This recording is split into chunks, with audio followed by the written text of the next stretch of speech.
And we are live! How exciting! Hello! Friends, family, Romans, countrymen, all the people across the globes. That's right. We have a YouTube subscriber from Hungary who commented on our West Side Story, shop by shop breakdown. Like, I love it. Welcome aboard, friends. Hello. Yes, my email from YouTube just came in saying you are now live. What? Exactly. We are live. We are in action. We are here. Yes. Hold on. Let me see here. Happy Pride. It is Happy a Pride. Happy Pride. Pride Day. Yes. How exciting. How exciting. I'm joined by fellow commentators this evening as well. That's right. That's right. Yeah. Are we going Nobody to introduce has joined ourselves? in yet, but that's okay. We're here. We're ready to go. We are here. That's We're right. so ready to go. That's right. And this will be forever on the YouTubes, so people can watch and learn as we go along. Exactly. Well, Autumn, even if people aren't here yet, they can always tune in and join us in the fun. Right. They totally can. You're up in your place in Muskoka. I'm in my little convalescent condo room here in Toronto. Listen, I love it. Yeah. It's good too. Exactly. We are in the middle of prepping for season 4. We've got some episodes under the belt. Oh yeah. We are recording our Q&A tomorrow. That's coming out on Friday. It's going to be good. Exactly. You get to know a little bit more about us. Exactly. Yeah, but it'll be short. It'll be short. It'll be a shorter episode. It's a tease. Maybe as short as Oklahoma, which is 53 minutes. Maybe even shorter. Who knows? If we can get it to be that short, Autumn, I will be really impressed with us. But I know us, and that never seems to happen. We always say we're going to be short and sweet, and then we end up 2 hours later. I know. Yeah. I know. Yeah. Well, it'll be interesting. Yes. And Autumn, who's joining you tonight? Because you got a whole Autumn Smith crew with us. I do. I have the whole fam jam. Ooh. Partner Sarah. There she is. There's her arm. There. Some light. Oh, there's Reed. There's Reed. Oh, no, I can't see Reed. Keep turning. Tonight. Who are you voting for? Who's going to win the gang fight? The Jets or the Sharks? This is the Sharks. Oh, I think he's biased because he's got a thing for lizards. Okay, Hannah, Jets or Sharks? What do you think? Who's gonna win the Rumble? They know nothing about the musical. So. That's right. They don't know nothing. Jets. She's going Jets. We have Team Jets, Team Sharks. I've always been Team Shark. The tiebreaker. Maud, what do you think? She's Team Grilled Cheese. She's Team Grilled Cheese Officer Krupke. Yes. And I am firmly Team Shark all the way. Are you? Yeah. I mean, they have the best 2 songs of the show. I guess. They got America and they got A Boy Like That. I don't know. Like. Okay. And plus also they got Anita. I mean, Anita, the scene stealer. Anita is the best character in the show. Exactly. Yeah. So they got Anita. I mean, that's game over. The Irish in me feels like I should side with the Jets, but you would be a very good Jet, Autumn. You could play anybody's. I would love to play anybody's, but really, I'd like to play Tony. I don't know. It's like really one of those. A Tony. I could see you as a ref. Maybe a riff. Yeah, even more of a riff than a Tony. More of a riff than, yeah. I'd like to play Anita, but that is not my role. No, that is not your role. Bye Bye Birdie was not my role to play. Yes. But in Oshawa, at that time, yeah, I was the only option, I guess. Exactly. But I'm excited. Mm-hmm. I wish we were doing we're going to have to watch this again and do a comparable with the Spielberg variation. That's right. Well, in December we'll do a review and then we'll do like a full-on compare-contrast episode. So that's coming in December. Yeah. But, I mean, the people voted after 22 movies went in and... I know. West Side Story went out. I mean, it was our number 1 seed when I originally ordered the movies. And I was like, maybe it'll stay number one. Maybe it'll get bumped out. I mean, Little Shop of Horrors made it to I was surprised. made it to the semifinal round before Sweeney Todd beat it out. I have to say, I was a little surprised that I came down to West Side Story. I thought people would hold out. Mm-hmm. I have to admit, I was really hoping that it would be Annie. Yes. Because I've never seen that version. Yeah. But it wasn't up to me. Nope. So it didn't even make it out of its initial round. It got beat in round 2. it got beat by Sweeney Todd. Is that what beat it? The kids have already seen Sweeney Todd. That's right. Ree was traumatized from it. He no longer does haircuts. Traumatized. Every time Sarah goes to just clean his head, he says, "Please don't Sweeney Todd me." Doing the sides and your neck.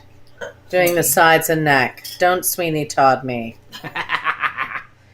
Do you know what I have to say to that? I love it. I love it too. I think that is quite fitting. Get it?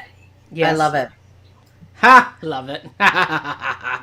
Very good. Well, maybe in October we'll do Sweeney Todd as our Halloween episode. I mean, if people like these enough, maybe we'll do them once a month. I mean, we did promise these on our Patreon page. We did. So people sign up to Patreon. You could get these every month. Yeah. Yeah. There's at least 2 years worth of movie musical content that we could cover. That's fantastic. There's so many. There maybe is. Join us in our commentary. Exactly. I mean, people can comment here. Actually, let me put on our scrolling ticker, which says, "Ask us a question." Oh, boy. We are happy to answer. Shall we start? I think we should start. Okay. I'm watching on my iTunes. You're watching on Amazon Prime. I am. I'm sure many people will watch. So here we go. All right. All right. Ready? 3, 2, 1.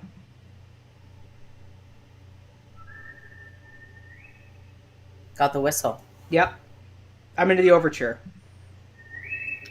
Done by who, Autumn? Who did the graphics for the overture? It was not Baz Luhrmann. It was Saul Bass. Saul Bass. Who we know because he actually did several Hitchcock opening credits. Yeah, I was going to say it reminds me of a Hitchcock opening, like the lines. Yes. It's a little bit like Vertigo or Psycho. Correct. It's cool. So yes, they brought him on for this overture, which, as we noted in our test run, the overture is not in the stage show. It is a added film thing, which doesn't make much sense, because if you were to do an overture, you would want to have credits going with this. But they don't, so it's just a music. But it was also at a time when overtures and entr'actes were very popular in cinema. Absolutely. So, I don't know. Maybe they just wanted us to hear Bernstein's music. I mean, if that's what they wanted, I have no problem with that. Oh, we're now changing to red. It's going red. Huh? The two nice melodies segueing out. Oh, you're ahead a little bit. Am I ahead a few seconds? Yeah. Oh, I can pause mine. I'm in the bum, bum, bum, bum. Yeah. I now have the Maria theme coming in. Maria. So if anybody has not listened to our initial West Side Story episode, which was episode 2 in season 1, we just did a remastered re-release of that episode where we cut an extra 10 minutes out of the episode as well. Oh, now we're purple. Now. Yep, we're purpling. It's purple. Autumn. So Maria was a song that made Autumn's skip list. Yeah. Which I don't know why. I mean, I mean, I'd almost want to date somebody named Maria just so I could sing this song to them. You know, you surprise me. You hate love songs, and yet this is the one you gravitate towards. It's beautiful. It's soaring. It's sweeping. There's not really a song in here. This was our second episode, Mackenzie. Yeah. So I felt pressure to actually say things that I hated. But I don't really hate this song. It's just like, okay, well, whatever. Well, I mean, as you said, this is the Romeo and Romeo. Where art thou, Romeo? But it's been given to Tony. But it's also Romeo being Mhm. vapid and a little bit Romeo. Romeo. I mean, Romeo is one of my least favorite characters. Yeah, he's boring. He's boring. But I mean, what's neat is I mean the fact that they came up with the song because they're like, well, they only said 12 words to each other on stage. So what's he going to sing about? And it's like, oh, he can sing about her name. Okay, now we're into the Mambo, which was Autumn's second pick for favorite song. Yes. The episode. Adore. I adore this one. It's so good. So dynamic. The whole dance at the gym was genius. Yes. But we'll get there. We will, because we're going to talk about choreography and how this is how film choreography should be done, not what we got in the prom where it was generic crap choreography that was not character driven. Here you're going to we'll talk about when we get to it. We're not going to spoil it now, but now we're getting a lot of the Bernstein. This is Bernstein at his best. At his best, for sure. Reed said to me, he says, well, what's this about? Is it violent? I'm like, well, dance violent. Yes. Oh, we're changing colors again. We're going blue. Oh, we didn't get blue. Yeah, we did. Oh, that was weird. Yeah. Now we got the title. I kind of wish that the lines of this, like, added. Yeah. Like the population densifying. Yeah. With immigration coming in. Mm-hmm. That would have been way more interesting. Yes. Saul Bass, what were you doing? Yeah. Beautiful skyline. Yeah. Yeah, we're going over the highways. Autumn, you've probably driven on a few of these from your time working in summers in New York. Yeah, and just traveling there. Yeah. I don't like this. Well, once again, we have to think back to 61. This type of shot had never been done before. It's like, so when people saw this was like really cool. It's just kind of like when Titanic came out and CGI was big for the first time. They're like, oh my goodness, they CGI people in a boat. Like, I know. It's not relevant. This is not relevant. Yeah. Because they're not showing the parts of New York that are relevant right now. Exactly. Well, I mean, that's the thing, right? Hell's Kitchen, they're not showing the Lower Side. Yeah. I mean, this is very cinematic. It is. But, look at Yankee Stadium. Yeah. Oh, look, there's some weird dome building. No, it's like the... What park is that with the big circle in it? I don't know. I don't even think we're in Manhattan. This looks like Brooklyn or something. Yeah.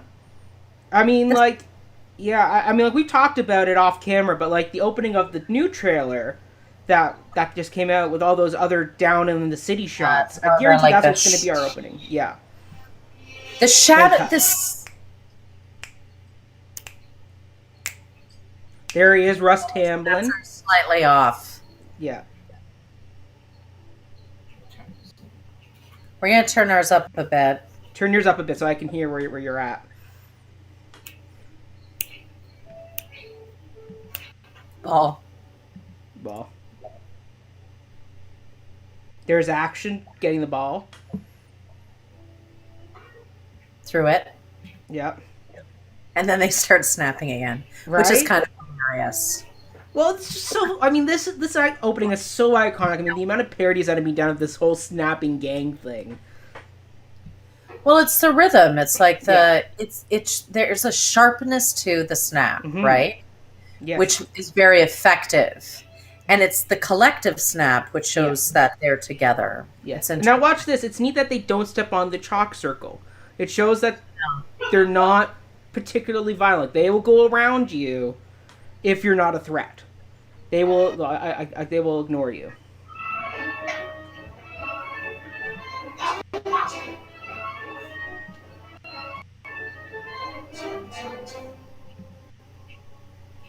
You just steal the ball and give it back. Yeah. It's so good, though. Right? Like just the simple movements. Right?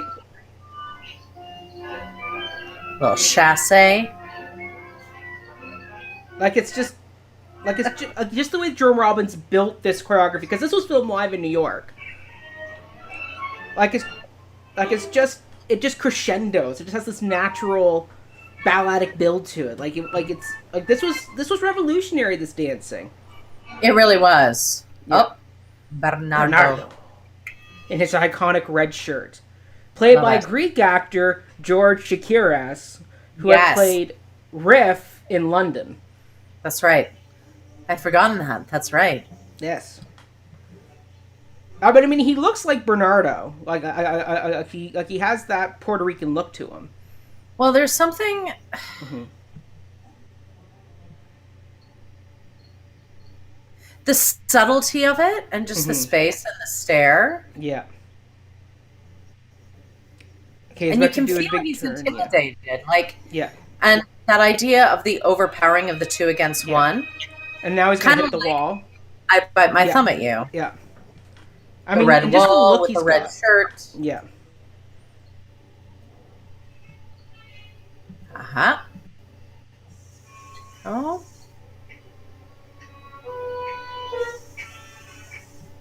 We're still out of sync by like half a second. I'm trying to catch up to you.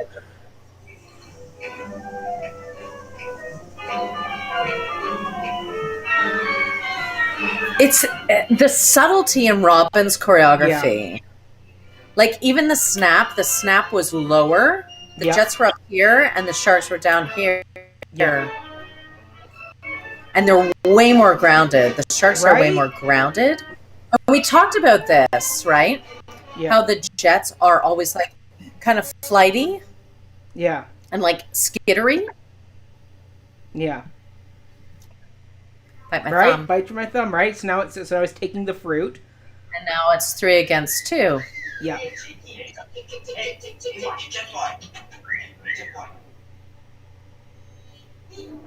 Uh-oh. And now it's 6 against 2. Or 6 against 3. Yeah. But you're right, it is that I bite my thumb at you, right? It totally is. I mean, it's so great the way they adapted this Shakespearean play. Because as you said, the play opens with a similar kind of rift between the two families, but you never get why. It does, but I've always wanted to do it like a thumb war. Yeah. Because it's so petty. Yes. It's so petty. Like, they're just kids. They are. They're teenagers looking for trouble. Yeah. And thinking that this is how they live in the world. Yes. But they That's do. A great this is their family. This is where they belong. Yes. I think it's really important. Yeah. I mean, just look at them play basketball with all the chassing and the balletic spins and pirouettes they do. So smart. Yeah. Oh. Now they're going to fight over basketball. Yeah.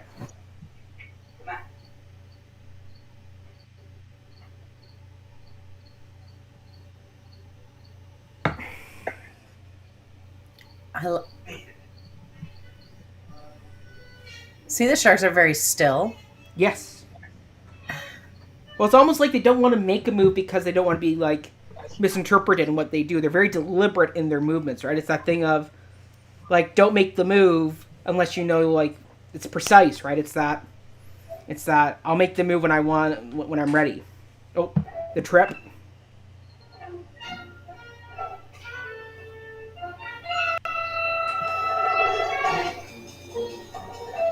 Oh, the spit. Yeah.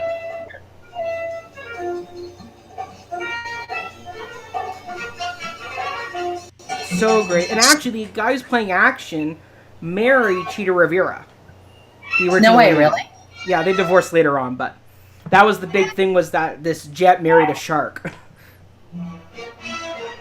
Always calling his backup. Yeah. It's so good. Yeah.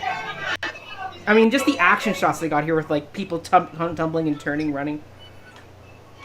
And just the angry ballet.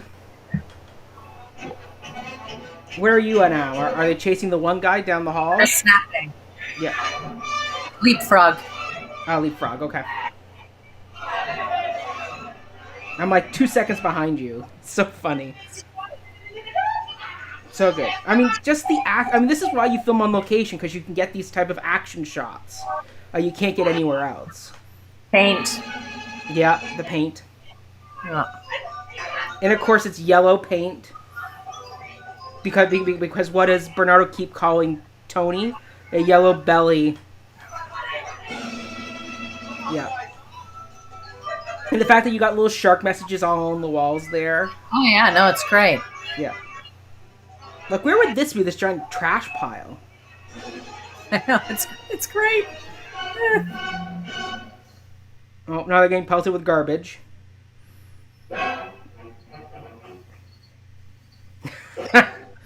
Baby John. Both they're petulant kids, but there's that intimidation, right? When you see Bernardo up on that wall, right? There is that sense of fear now. Well, there's the height. Yeah. And the fact that he had a white paint and slapped him with white paint is very interesting. Yeah. And the music is so great, like the intensity that it builds. Like it went from playful roughhousing to now like terrifying, like menacing. Yeah. Yeah. Yeah. Like this is like a shark in the water, right? Like this is like Jaws chasing you in the water, ready to like chomp you. Yeah, for sure. And just this ballet move this guy does who plays Baby John, just this jump, flip, and down he goes. This is a great overhead shot. Yeah. Well, just the fact that if you watch them run in, they're doing flips and pirouettes. It'll be interesting to see the fight choreography in the next one. Well, it looks like it's much more down and dirty from what the trailers showed.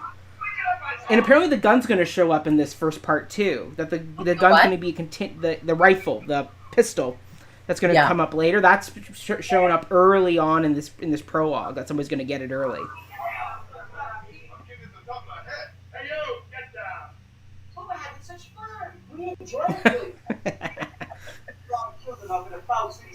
Shut up. And born like me was and don't have pavement. You want to get your skull broken? Hey, Baby John, come here. Come here.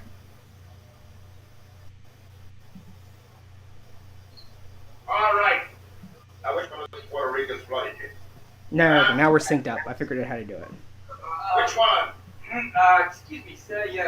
As a matter of fact... I love that he wants to call out the sharks. Right?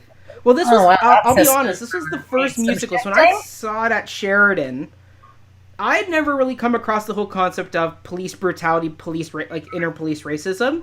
And this shook me when I saw it on stage, that the police were this corrupt. And I remember my friends having to explain to me that this was a thing. This does happen. This isn't it's not what you're always, because as your kid you're told, or at least I was, that, hey, I have family who are OPP and yeah. Right? So the fact that you see the show and it's like, what is this guy doing? Like he's just as bad as the shark. Actually, he's teaching the Jets, because we're going to see this please come back later, right? In the candy store. So the Jets are learning from their adults. Oh, yeah. Oh, yeah. It's very subtle. Like, the racial profiling is very overt. Yeah.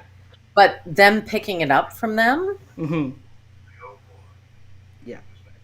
So this will be Corey Stoll in the new movie, and then it's Brian Darcy James playing Krupke. Neat. Yeah. It's amazing. Yeah. It's amazing after George Floyd and how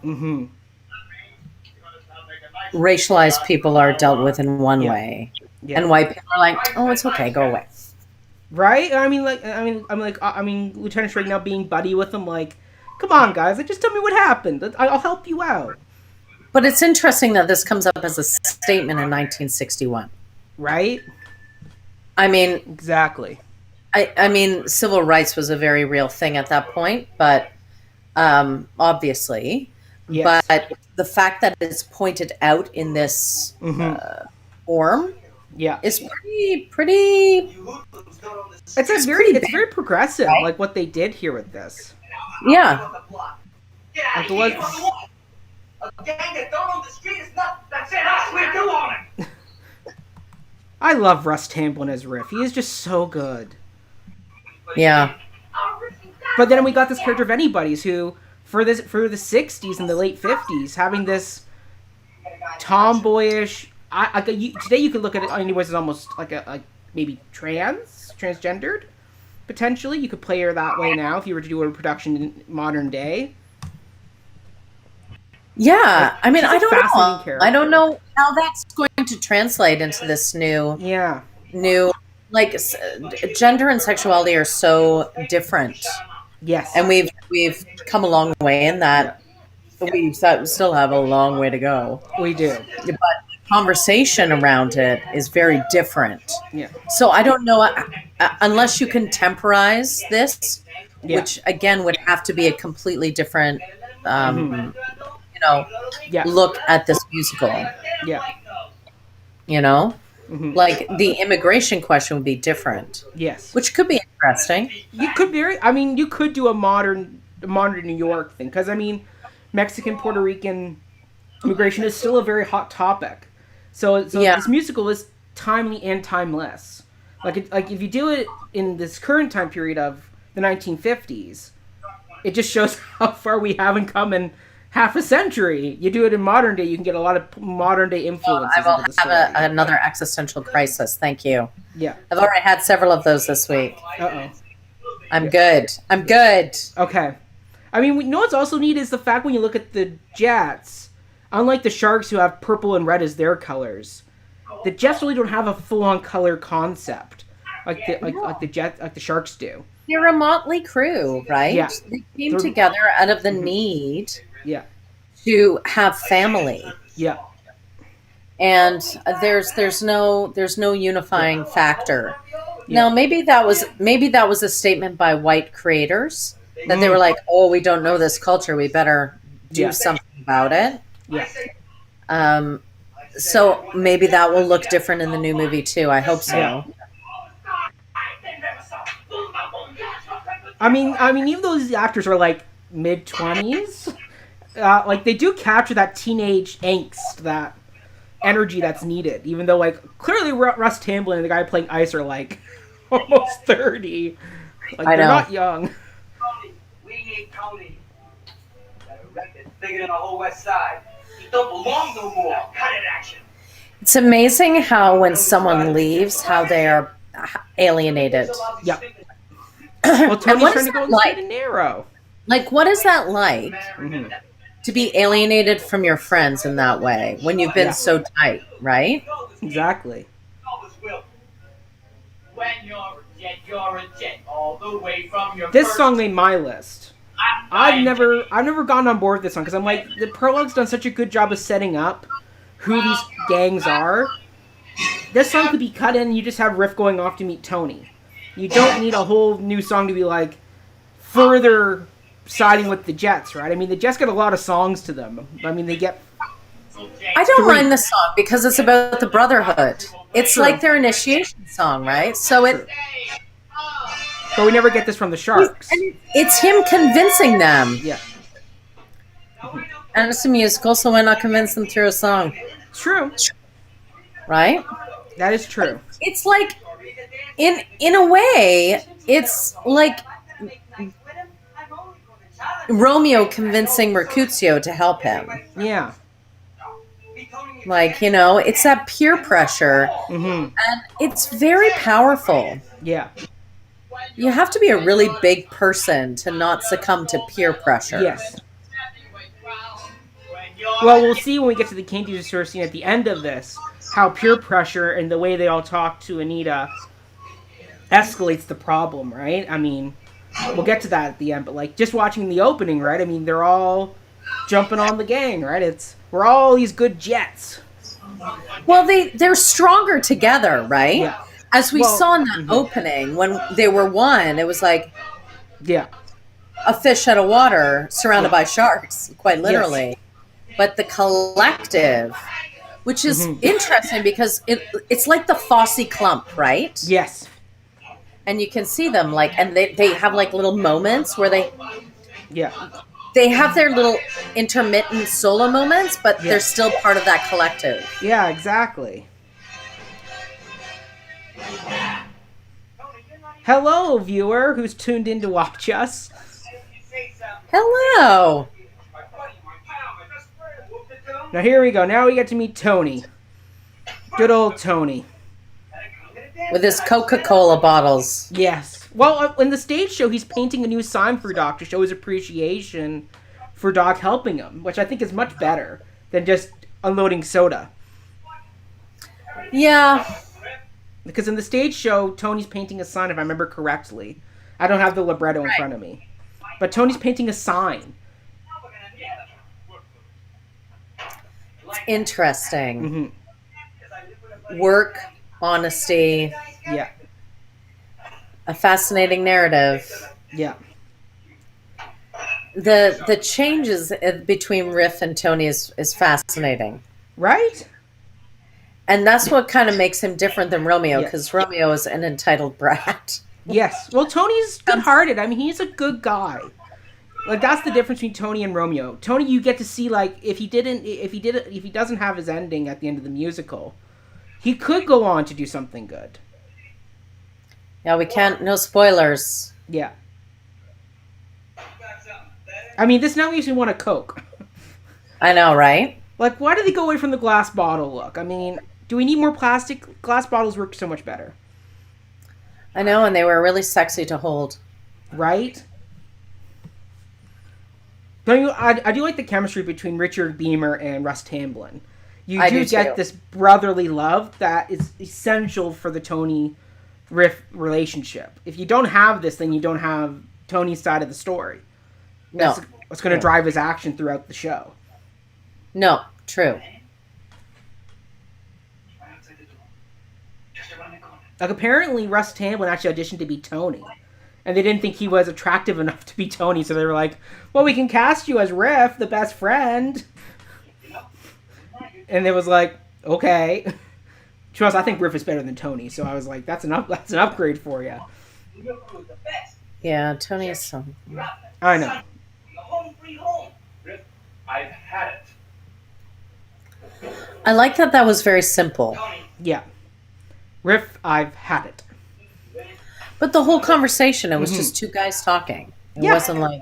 Time I think on my clock, did I? It was good. I never asked nothing from nobody.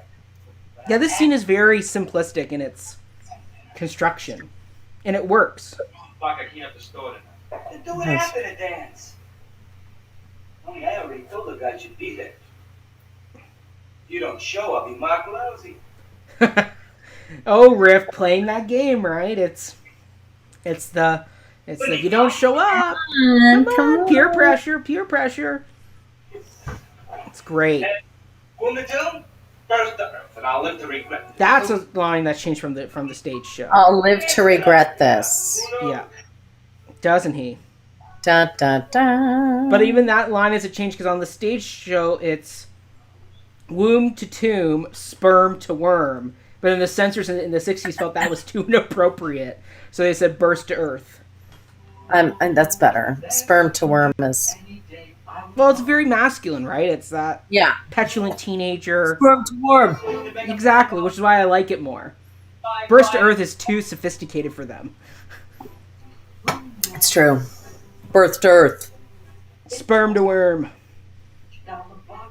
I hate this. Now here's another Tony song. I think this one also made your cut list too. He's just said, I don't want to go. But But he's let me convincing sing a himself. song about how something good's going to happen. Well, I think it's not played right here. The trick with this song is you play it as a pep up, like a if he's reluctant to go, then he needs this song to kind of jazz him up, like rev him up. Like, and the music's written in such a soliloquy way where it's like da-dun-dun, da-dun-dun, where it's am I ready to go? No, I'm not ready to go. Then he's got to build himself, right? And the music builds too, so I just don't think it's directed right. Like, this needs to be a wanting song, but also like a pep up song. Like it's played too it's played too croony. It needs to be less croony, more searching, I think is what the trick to this song is. I think there needs to be more struggle. Yeah. I mean, the lyrics Sondheim gives are struggle lyrics. Like it's searching. This is not Sondheim's best work. Well, this was his first big musical. Yeah. He's so much to He develop. will even say it. Like, Yeah. he will even say. Yeah. But it's schlocky. It's schlocky. Well, this there's was there's no struggle in it. Like, you can't go from leaving a gang, being asked to come back into the gang, Yeah. and singing a song about how great it's going to be. Yeah. That doesn't make sense. Yeah. Maybe Now, the other tonight thing I will get shot. Shh, don't spoil it. No, I'm not. I'm just saying, like, maybe tonight I'll be in a gang fight and it'll be terrible. Like, Oh, that was a great transition into the dress shop. yes. And now we have Natalie Wood and Rita Moreno. Love Rita Moreno. She's so good. And I mean, even Natalie Wood, who was very much browned up for the part, she still does a very good job. She plays that innocence of Maria. Yeah, she does. But I'm happy that they got Rachel Ziegler to play the part now, who is Puerto Rican. Yeah.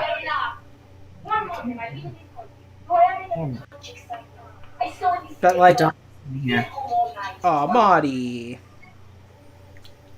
I mean, just look at Rita Moreno. She just has such confidence on screen, right? Like she just has that natural draw to her that when you watch her, like she's just doing simple sewing, but you want to see what she's up to. I know, Like she's just great. the side eye. Talk about being specific and the beauty of it. I will rip this to shreds.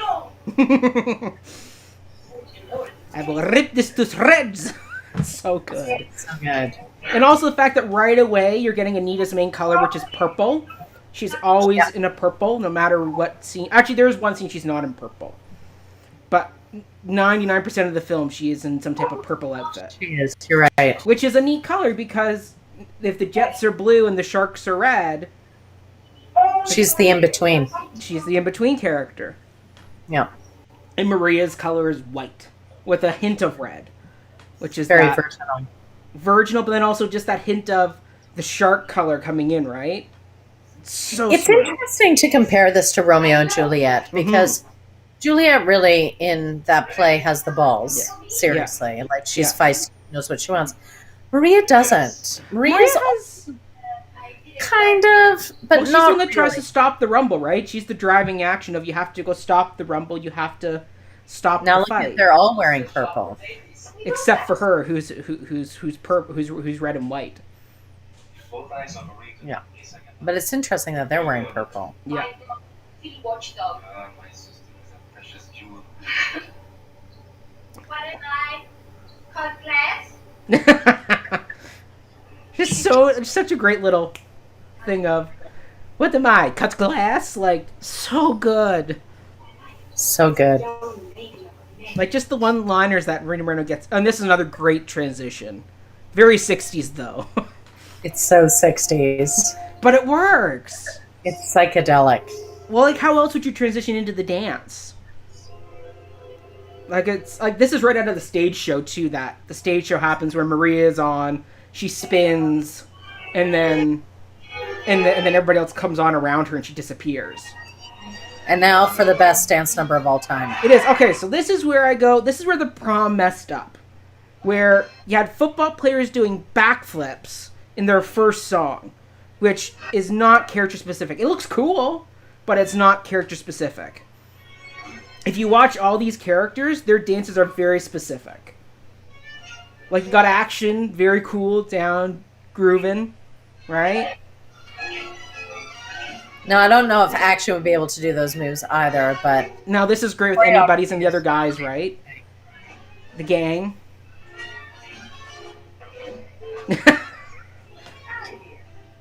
Anybody's. Little baby John. I know I love it. That would be me at the dance.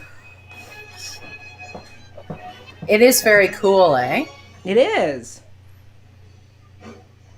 And even in these group shots, it's still very specific. Who's doing what move. It's never generic. And that's what I didn't like about the prom choreography, was there was no build to the jocks and the other people accepting Ariana DeBose and whatever her other, like, there was no build. Like, in that repressed group who's not accepting, they shouldn't be doing backflips right off the top at their promposal. It should the whole choreography of that was terrible. Yeah. It was very generic. It was bland. This is great.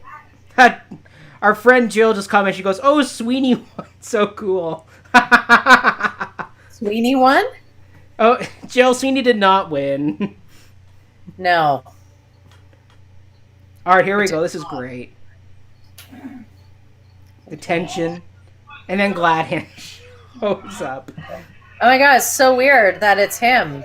Yeah. What's his name? Gladhand? Yeah, but it's Aston. It's Adams. Oh, is it really? Yeah. I never knew. Oh my goodness, you're so right. Yeah, it's so fun. I was thinking about Patty Duke today. Yes. And she married him. Right. Yes, So John funny Aston, father of Sean Aston. Aston, yeah. I never caught that. I did a film shoot with, and we wheeled wheelchairs down the... That is too cute.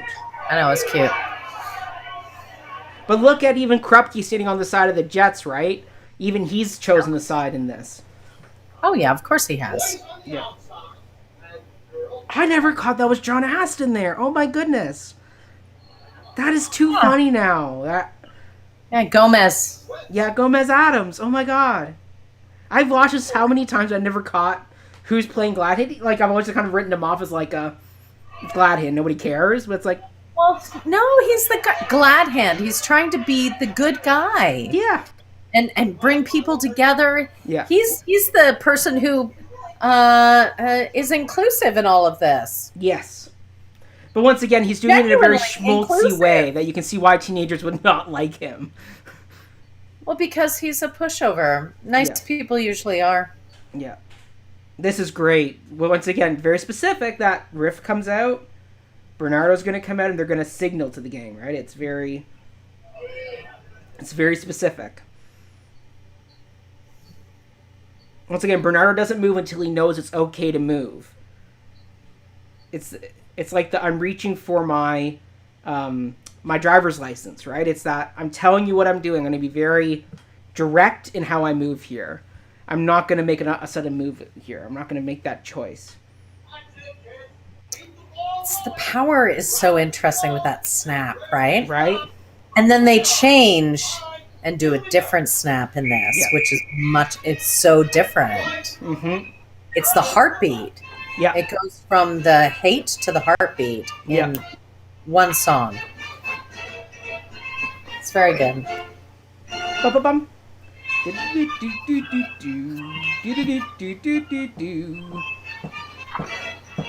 This is so great. And then just the choreography that the two leaders end up with their two different partners. It's so great.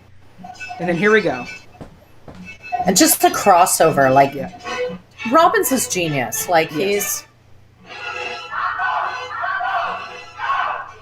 Hannah, is this what your school dances are going to be like? No. Autumn could be Gladhand in that situation. Comes Tony. Yep. And once again, Tony's got the riff jacket on, right? That beigey, ugly yellow color. Don't know why they chose that color for Riff and Tony.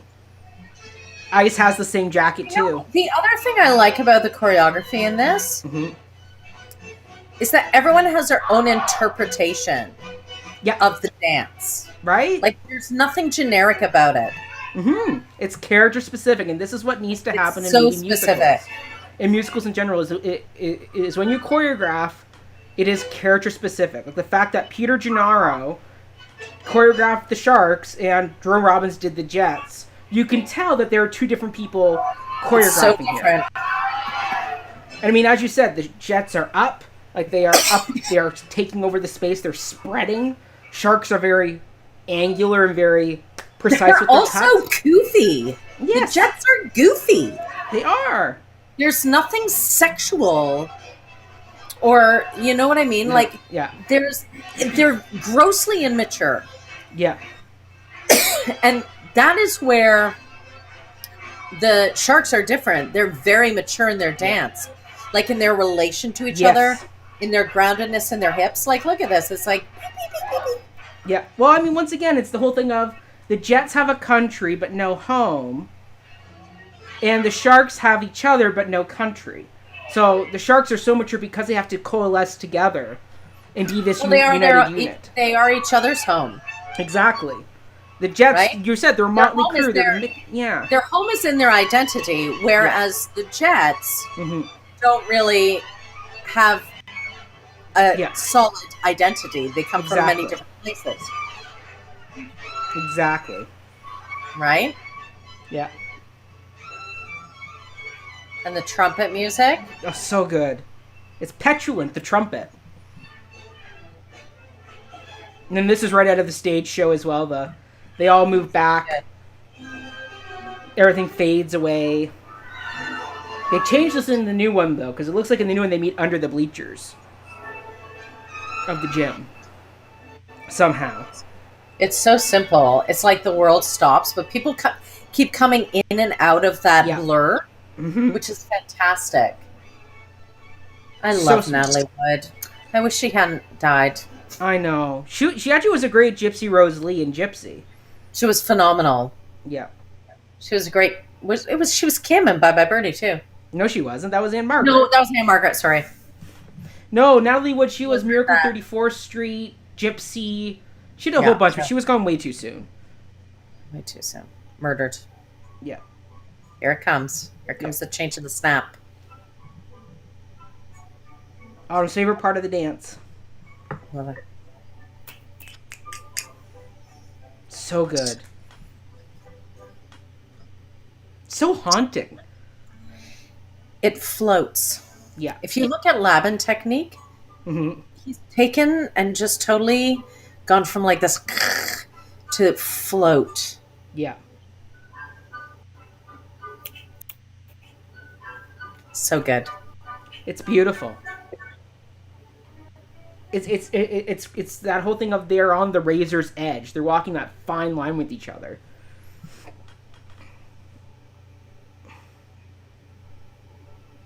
Apparently, these two actually didn't get along on set. It was notorious that they would go to their trailers and wouldn't talk.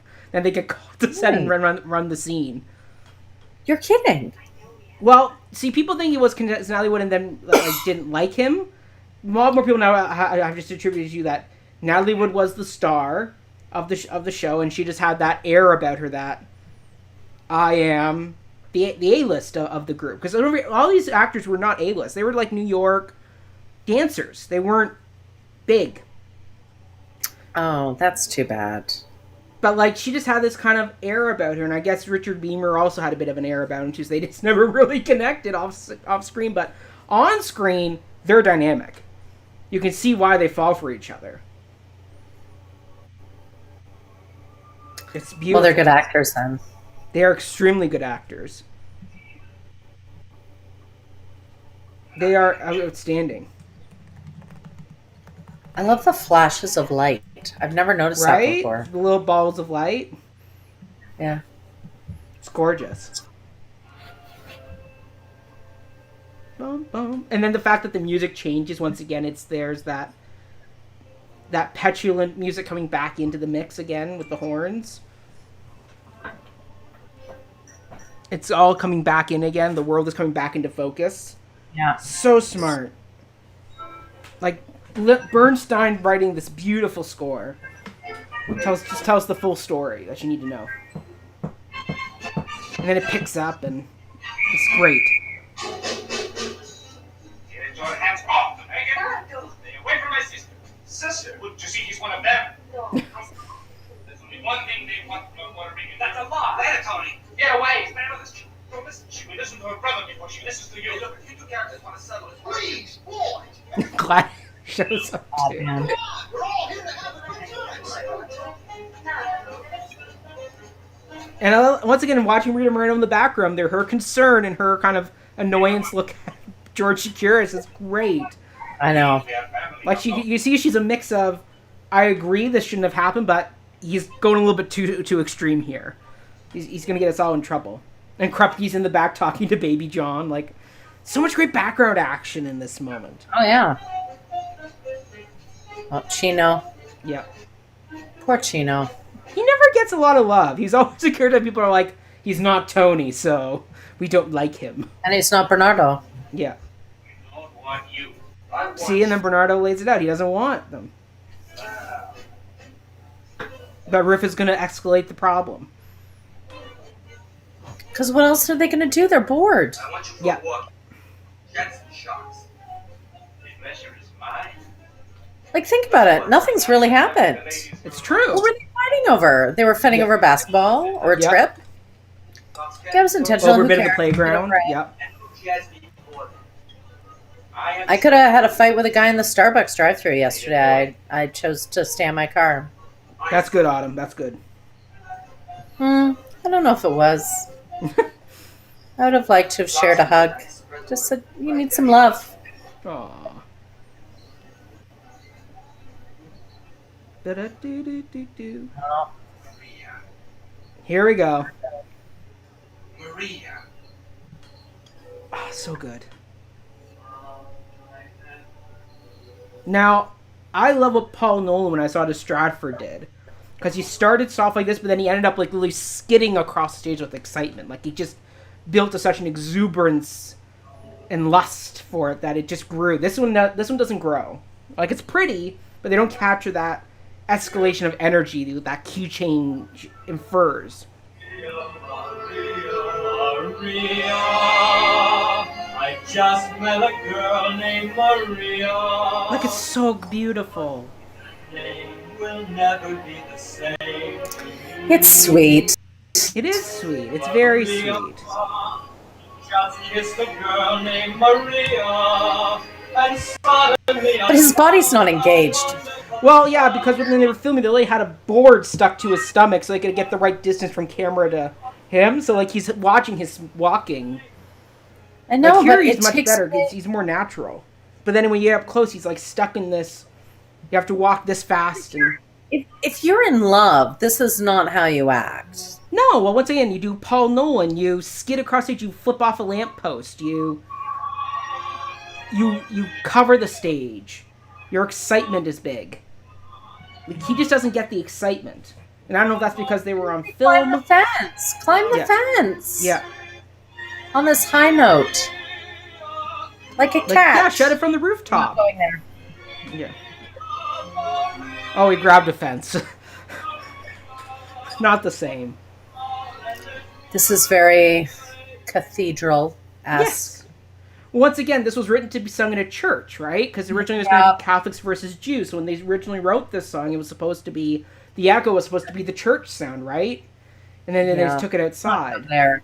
Let's not go into the religious side implications of this. Yes. Let's not get Autumn on that. Right, on that. You'll lose me on that one. Yeah. Yeah.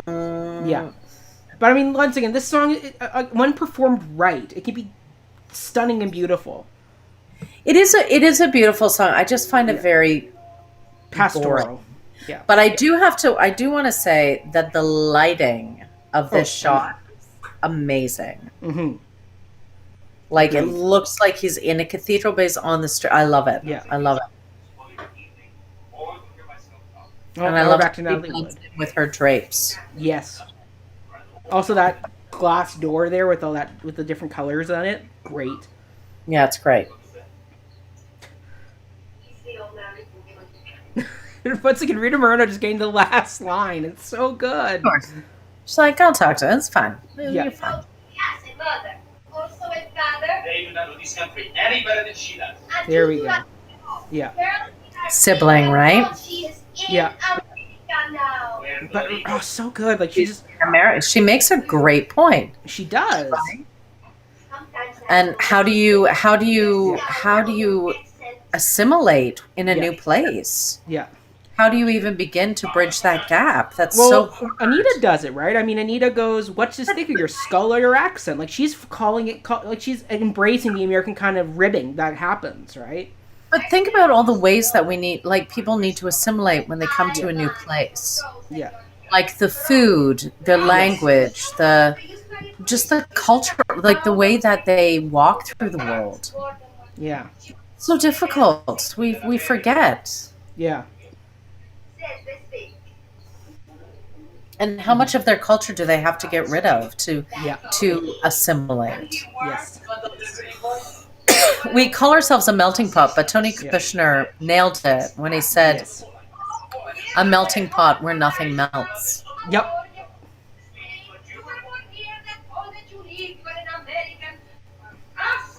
And I also like the fact that Bernardo uses racial slurs against Tony in his Polish background, so showing that every group does this type of talking. It's not just one; it's everybody. It's about creating the otherness, so you have some kind of authority, right? Yes. And I understand it. It's based on that dynamic of being the underdog all the time, Yes. and that's how we lash out. Mm-hmm. Exactly. It just goes back to the point that we are mammals, and unfortunately, it leaves me in a state of crisis to go, can we, is change possible knowing that we are animals? Yeah. Or is that against our instinct? Yeah. Should we have this Yeah. coherent brain? Nita changed her name. Dissect and empathize. Mm-hmm. Like, it's weird. Yeah. It's weird. Once an immigrant, always an immigrant. There's a true statement. Oh no, that's not true. Like, Anita makes great arguments in this song. She's so smart. She's so smart. My heart's devotion, let it sink back in the So good. And what's great is that when they did this new version, because in the stage show it's Anita and Rosalia, right? Is that they made it less about insulting Puerto Rico and more about insulting the American culture that they've moved into. Yeah. And look, just the choreography with the way she moves her skirt, it's very Anita. Right off the top, it's setting. This is her choreography. Like, this is her. Yeah. Maria would never dance like this. There we go. I can't wait to see this version now with Ariana DeBose. I know. It's the fact that it's going to be out in the city, it's going to be in the bigger community, are going to be enjoying this, shows that everybody is going to participate in this song, in this community, not just the gang. Yeah. Smart.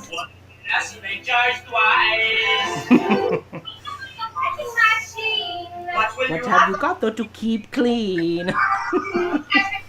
It's interesting after watching Rags, right? Right? Exactly. 12 in a room in America. It's interesting to do this as a male-female song and the females being more progressive. Yes. Once again, But showing the Anita. men being more traditional and holding to that, Mm-hmm. home and that patriarchal look at what that is, right? Exactly. Life is alright in America if you're Great all white line. in America. If you're all white in America. Now we got more dancing, like, so good. Once again, very masculine, very almost matadorish in what they're doing. Yeah, it's awesome. Like, this is so good. Like, just what, once again, Rita Moreno, killing it here.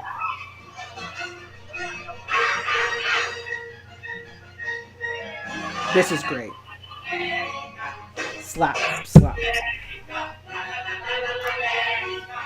Kick, kick. What's interesting, because they do that little minuet, Yes. is more feminine, and then it like slaps you in the face. Right? Almost like a warning. Yeah. Don't be too feminine. No, it's not that. It's like, ladies, Yeah. it's going to come back to bite you. Which once again, it sets up Anita for that greater fall that we're going to see later on in this. Well, it also just shows that the patriarchy is alive and well and living True, that too. at this time in New York. Yeah. Love the But- skirts. Shouldn't be. Yeah. Well, Anita's the smartest. She knows what needs to happen in order for everybody to progress and move forward. She knows what Well, needs she to be makes a done. point. Like, we are here now. Yeah, If we are going to survive, yeah, we have to have some kind of assimilation.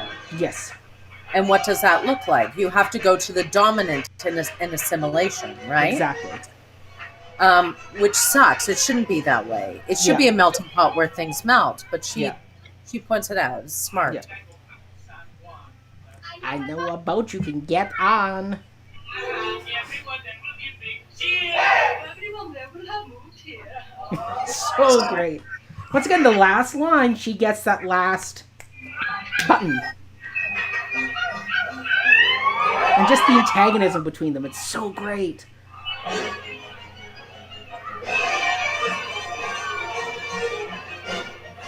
Like, you can see why George Chakiris and Rita Moreno won their Oscars. Yeah. The best supporting actors and actress in this film. They are the best of this film. When you watch them, you just want more Nita and Bernardo. Like, I would love a Bernardo Anita sequel. Right? Yeah, not gonna happen. But like almost a prequel. Like, Yeah.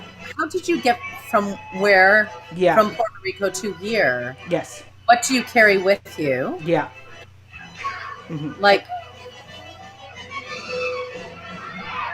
because I'm more Team Shark. I agree. I have Me to too. say. Because there's purpose. Yeah. There's absolute purpose. I Yes. can't stand the purposelessness Yeah. of, The Jets. yeah. It's kind of like our friends from Rent. Yeah. The world owes me something. No, they don't. Exactly. Exactly. It's like Romeo. Yeah. That's why I like Mercutio, because Mercutio goes out and he fights in battles and he... Yeah. you know, Well, it's the once again, it's warrior. not his fight, but he'll go in and fight for his friend. No. Yeah. About you. This is beautiful. The silhouette shot they do. You have your beat. It's almost like that little secret conversation you have in the dark with your partner. It's so beautiful.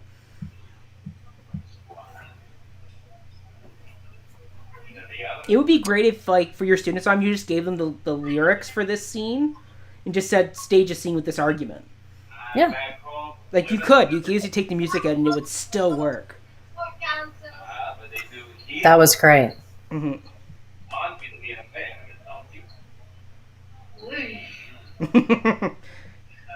Bernardo beat Anita in the argument. Did he though? Well, he goes, like, if you want me to be an American, I have to go do these American things. I have to go have the war council. You want me to be an American, don't you? And this is what I have to do. Yeah. Just because I don't have them back home means here I have to go do this. This is what I have to do. Yeah. And Anita has no response because she said, be American. And he's like, I'm going to go be American. I'm going to go have a war council. Off I go. Like he said, women don't have a voice at home. Yes. And he said, in America, men don't have war councils. Yep. Which is interesting, Yeah. right? They don't have war councils. So it's interesting that this is the way they had to find their voice. Yeah. Oh, Right? here comes your number one song. Oh, I love it. It's such a good balcony scene. Like, I prefer this balcony scene over Romeo and Juliet. I prefer this whole thing over Romeo and Juliet. Agreed. I'm so glad when they die at the end of Yeah. Romeo and Juliet. Yeah. It's a blessing. I'm Yeah. like, oh, goodness. Yeah. Because we got talking about this the other day, the teenage cycle and how Yes. it's not interesting. It isn't. Because it's me time, right? It's Yeah. me trying to figure out the world. Yeah. But this is structurally talking about way bigger things. Yes. Right? That's why I prefer the Sharks, Agreed. because Yeah. the Jets are, and that's why I prefer Tony Yeah. over Romeo. Yes. Y ya tengo, Papa. It's just Apparently, beautiful. apparently in the new version, we actually may get to meet the parents of Yeah. Maria and Bernardo because they were given a last name in this new version. They are Vasquez. So they're given a family name now, which I'm hoping means that we will get to meet the parents. Maybe briefly, maybe as a cameo, because I know Andrea Burns, who's done Maria a long time on tour. Like, she's a big Broadway actress in The Heights. But she, Sublime. It's just sublime. yeah. Huh? Sarah played this song in school. Hold on. Really? My favorite part of the song. Yeah. For me, but Maria. Every sight that I see is Maria. I'll ever know. Everywhere I go, you'll be you and me. Perfect. And to think Sondheim calls the song Too Purple. Too purple? Too Purple. He goes, Maria would not talk like this. She is someone who's still learning English. She would not speak about stars and shooting moons. It's too sophisticated. It should be simpler. It should be character-based. Yeah. But Bernstein goes, it's romance. It's you're going into a bigger world, right? In romance, you can expand. I mean, it's very unlikely that they would have fallen in love at a dance anyway. True. So let's just go. We have to go into the realms of imagination for this one. So the purple is okay because it's heightened. It's heightened text. It's based on Romeo and Juliet. Yes. Once again, like this song shows the Shakespearean quality of this musical. Well, it needed a balcony scene. Yeah. And it's kind of perfect to set in New York with the fire escapes. It's great. Yeah. So smart. Mm-hmm. I also like that it shifts class. Yes. And it's a real story class. rather this than is a working class. Who cares? Who cares if you're got an estate and I don't care. There's no struggle in that. There's no struggle. Your parents are warring for no reason. Yes. Whatever. Yeah. That's like the big height difference that like they have with each other. Like it's huge. I really hate the staging of this though, and I hope Spielberg with does the soft better, lighting because I don't know. It's a bit boring. I find Tony boring. Yeah. He doesn't even. It's like, okay, now you will stand and hold her arms. Yeah. But Natalie Wood says everything in her eyes, right? She does. She does. Now, question. So this movie was dubbed. You have Marnie Nixon dubbing Natalie Wood, and you got Betty Wand, who dubbed Rita Moreno in a few songs. No, really? Yeah. Rita Moreno doesn't sing A Boy Like That, and she doesn't sing the last note in the Tonight Quintet. Why? Can she not? Well, Rita Moreno couldn't hit the low notes on A Boy Like That, and also she was sick when they were recording the Tonight Quintet, so they had Betty Wand come in and do the last note for Anita there. But what do you think of dubbing in like these older movie musicals? Because what's nice about the dubbing is you get people who actually can sing. Like imagine how much better Les Mis would have been if they had dubbed Russell Crowe or Pierce Brosnan in Mamma Mia. Wait, here's the point. Here's the point. Mm-hmm. Why? Would just hire the actors who can sing it. Period. Yeah, but they don't sell. Like the whole thing about Kyler and Natalie Wood is that she can sing. She's the name. People come to see Natalie Wood, just like people come to see Meryl Streep as Donna in Mamma Mia. Can sing. Meryl Streep can actually sing. True.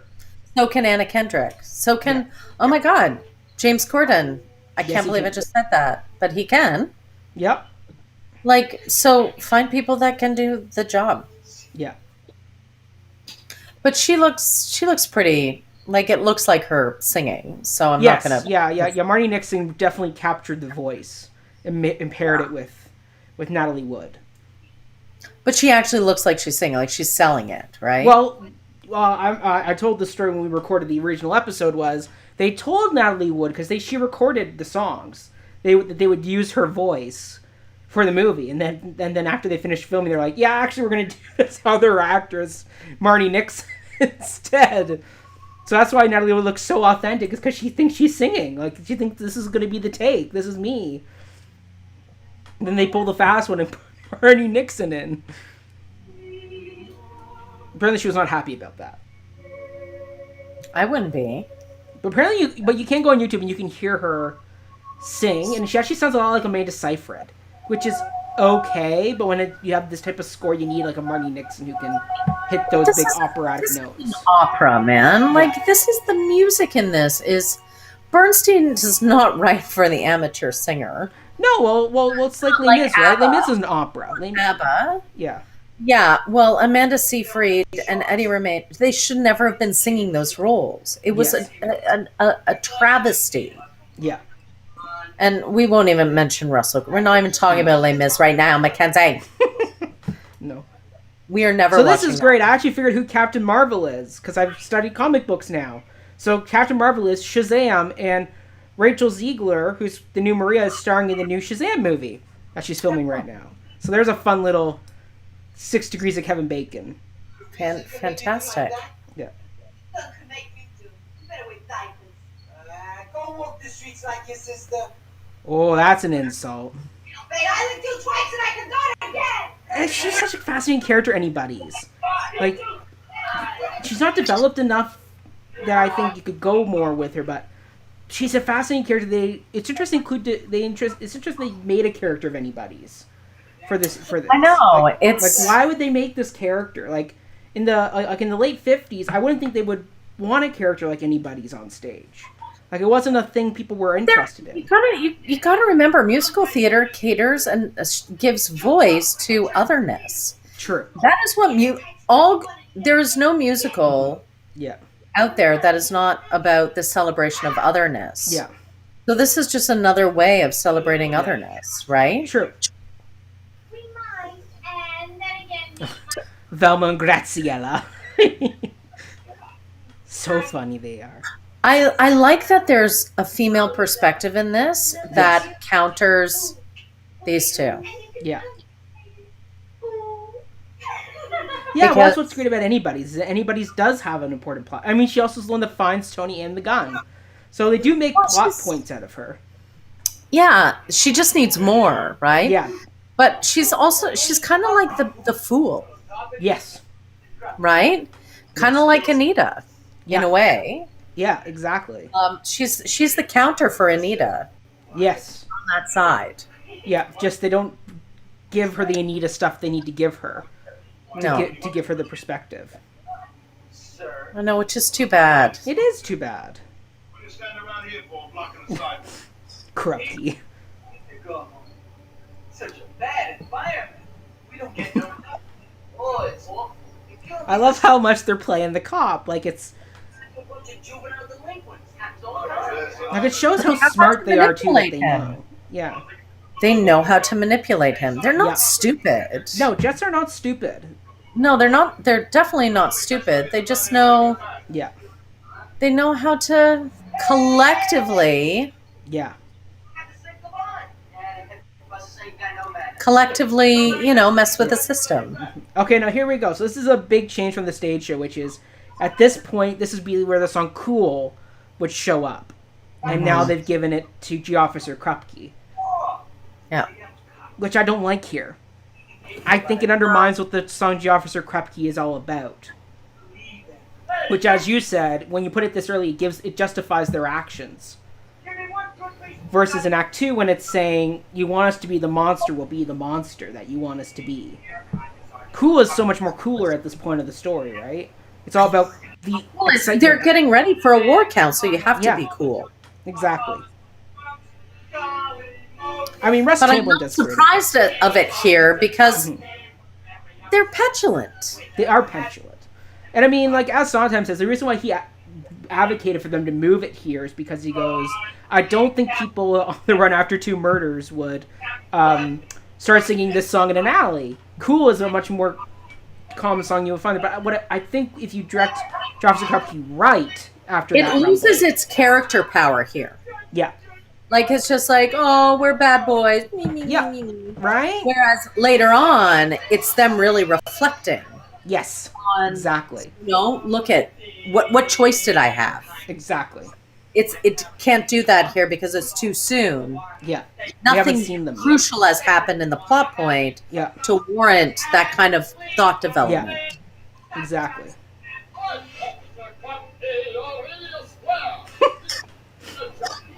Like, it is funny. Like, And the fact the song was supposed to be in Candide, but then they cut it from Candide and put it in West Side.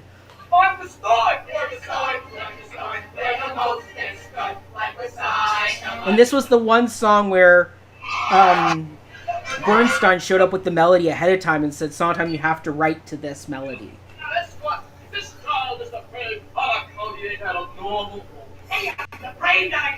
It doesn't really make sense here. Right? It doesn't fit. It's random. It doesn't have that drive. Like, America has a reason to be sung where it needs to be sung. Here it's like, okay. Well, yeah, she's like, she's in America. She's like, yeah. You know, what are you doing? Exactly. Here it's like, you're right. It's like them just being, we're petulant kids. We're showing what we do. Do you know what's funny though? Like, he says, my sister has a mustache. My brother wears a dress. No wonder I'm a mess. Yeah. It's so interesting how I'm wondering if they're going to change that lyric for this version. They or may. If they're going to leave it. Because it is a sign of the times. Homosexuality was very illegal at this point. Yes. Very illegal. Mm-hmm. Stonewall riots didn't happen until 68, 69. Yeah. Right? We're about a decade off. But the idea of not being able to figure out, like, yourself because of your siblings' gender issues. Yes. And this is the coolest choreography right here when he does this backflip. I love that so much. I mean, it just shows how broken the system is. That the adults just don't know what to do with these kids. It's true. And he started one place and he ended right back up in the same place. Right? Yeah. He's crazy. Trouble is he stinks. And look at all the Band-Aids they're giving him. Yeah. Look at all the names. You are this. But no one's getting to the root of the problem. Yeah.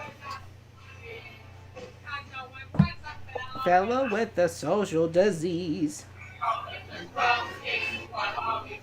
Yeah, thank goodness Sondheim is still alive so they can get him to rewrite lyrics when they need to. Like, he's the only one out of that original creative team that's still around. And he's the one you really need. Like if you're going to change lines or anything. You need the Sondheim brain to kind of figure out what would be the best alternative. Sure. Now, this is the new... So, Doc is now going to be played by Rita Moreno. And she's playing this character, Valentina, who is the widow of what the character of Doc would have been.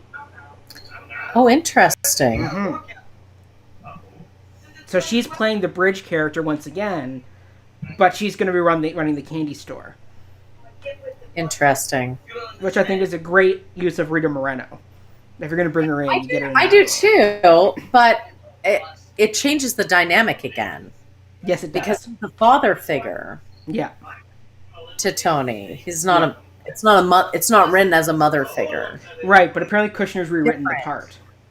What's that? I said apparently Kushner's rewritten the part to fit Rita Moreno. So it's not just a quick gender swap. They've redone the character entirely.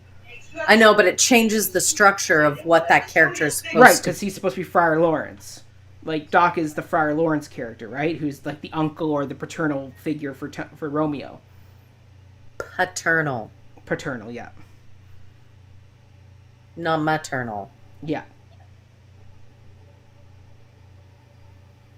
Which is why I think they gave Rita Moreno the song somewhere to sing. Like we hear in the trailer. Because I'm hoping they do it right, where she will be the one to sing the song in the movie.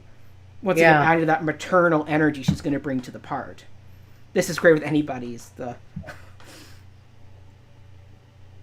And look, there's Tony scratched into the wall in the background as well, like just setting up that this is their place. Yeah.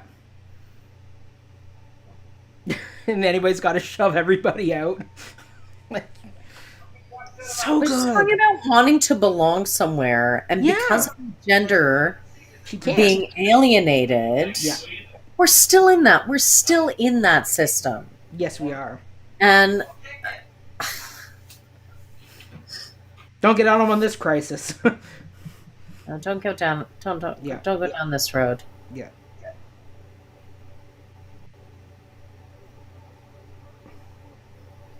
Another great scene here. We cannot do all our possible except like that. And you gone.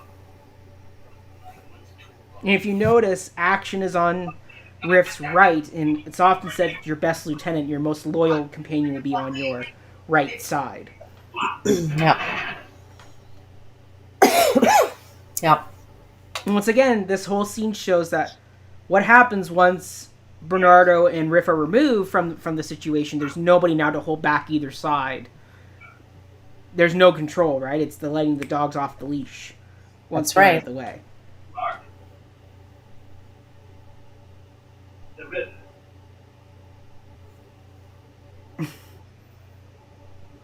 Under the highway. Weapons. Tony! And Tony shows up. Weapons! Weapons. You come. Your challenge. This is so great.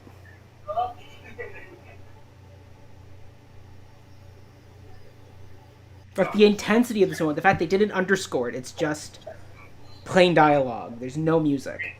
Bats, gloves, chains, bottles, knives, guns. Arthur Lawrence wrote such a good book for this. It is good. Every dog knows his own. I call you all chicken. Big tough buddy boys got two bricks up. Afraid of getting close? Afraid to slug it out? Afraid to use plain skin? Not even garbage? That ain't a rubber. Not even garbage. Can't pay a fight.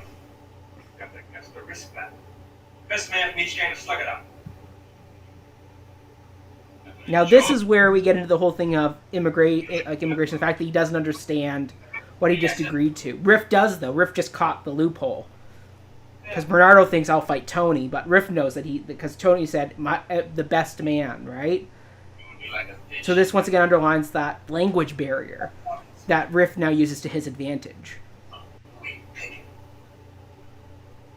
I thought it would be fighting. Sure got it. Right? So right there's that. Once again, showing the power dynamic of this. Look, Bernard, if you want to change your mind. So smart. Now this scene is so timely. Mm-hmm. What's going to happen here? Oh yeah. And even like if you listen to the background of like, do you want a cigarette, Bernardo? And Bernardo's like, I don't smoke. So it's like the fact that they're putting on this facade, but even under the facade, like they don't know each other. They're not connecting. It's so smart. This is more like it, fellas. Won't stay on and see this way. He's so patronizing. You just hate Lieutenant Schrank. You mind? I am. Don't mind. I'm a village idiot. Doctor. I'm the village idiot. I'm the fool. He's the Feste. Nah. Or the Friar Lawrence, in this case. No, Friar Lawrence is too involved. Use the playground, the gym, the streets, and he's not. So what if they do turn this whole town into a stinking pigsty? Hey, don't stop them! Because you get home right from us the same. And once again, Lieutenant Schrank knows what needs to be said to get them going. He knows how to play the system. He knows what needs to be said. Yeah, it does. Oh, yeah, sure, I know. It's a free country and I ain't got the right. But I got a badge. There's a line that's still freaking timely.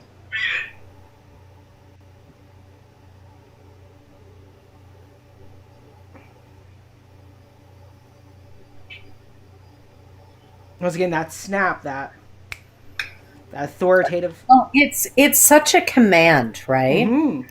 Let's go. It's like when you call a waiter in old days when you waiter. Yeah, check please. It's like come. Yeah. You do it to a dog. I hate it. Yeah. I hate it. Yeah.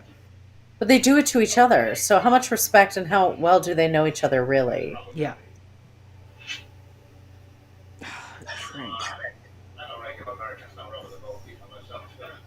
Like he's more racist than they are. Like, Oh yeah. Come on, baby John. Like the system is terrible. Yeah, which is why when Action says his line later of "We didn't make it, Doc." But he's just one bad dude Yes, in the system, right? yes. I mean, we see Gladhand, who's good. Yeah. But Gladhand is not in this system. No, But there are a lot of really great cops in the there are. system. It's the system itself which is broken Yes. irreparably at this Yeah. point. Like it's Yeah. but it's amazing if you look at it. If you look at systems that are present in this musical, Yeah. the other big system that formulates these men, Mm-hmm. and they all share it. Mm-hmm. They do. What is it? What? Class. No. System. What is the other system? They're pretty much probably all Catholic. Yes. Yeah, the Jets would be for sure, and the Sharks too. They're coming from a system that feeds people fear and hate. Mm-hmm. So they keep coming back to be forgiven. That is the cycle. Yeah. To be forgiven and bring money with them for that forgiveness. Yeah. So that's how it perpetuates, and it's based on hierarchy. Yeah. It's based on, something bigger than you. Yeah. Well, if you do this, you all will be okay. Yeah. But it's very present in this whole musical. Yeah. The Catholic overtones are very predominant. Yeah. So Well, once again, this was supposed to be East Side Story, right? Catholics versus Jews. Basically, all they did was they swapped out the overt Catholic Jewish overtone and just went immigrant versus non-immigrant. But it's interesting that it almost doesn't work as well. Yeah. Because they do share Catholicism. Religion. They do. And in the Lower East Side at that time, that was something huge. Yeah. It's amazing what divides people. I don't... Right.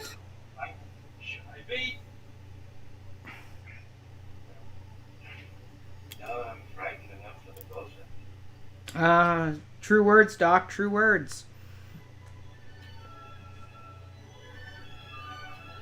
Maria. Right? But it's like him hearing the song in his head, right? It's There Tony it is. walking. Yeah. He's walking away and he's feeling the joy. I mean, in the original version. But he's going to go fight her brother. Yeah. Well, once he doesn't think he's going to go fight, right? Because the original thing is best man versus best man, one fist fight is going to end all this quarrel.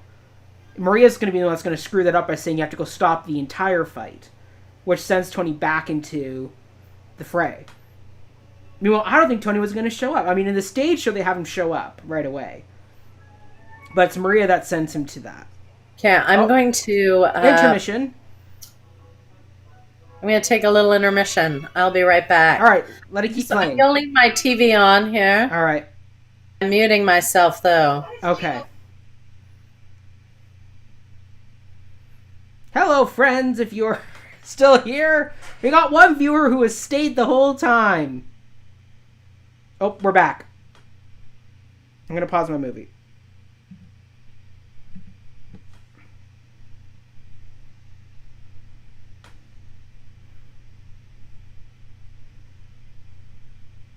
So yes, we have just finished Act 1 of this epic film. We hope you're enjoying yourselves. Yes. It's been a fun time so far. I know Autumn and I are having a good convo. Hope you are too.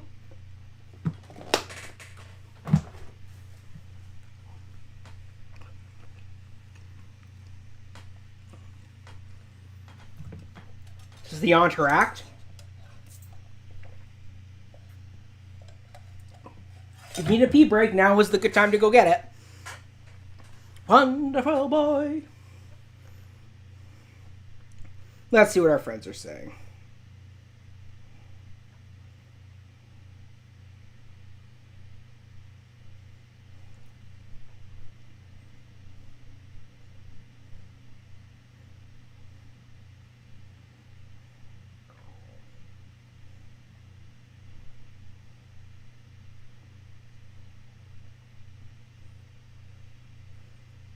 Perfect timing, Autumn. The entr'acte is just ending.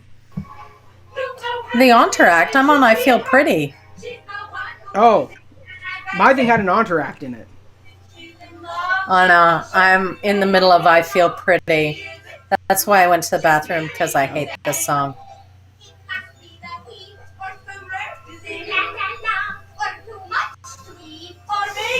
All right, I gotta find where you are now. I thought you had an entr'acte like me. She's going through all the undergarments, the 12. Right. She's wearing a crown. She's wearing pink. She's got a... Speech. She's like, I feel pretty. Yeah. She's pretty and witty and gay. Just like me.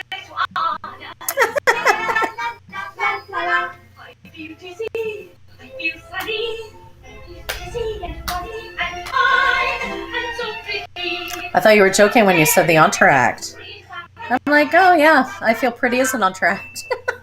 No, in the movie, that's where the act would break. Oh no. Yeah, so in the stage show, it doesn't end with the Rumble, which I always wondered why they made it so early.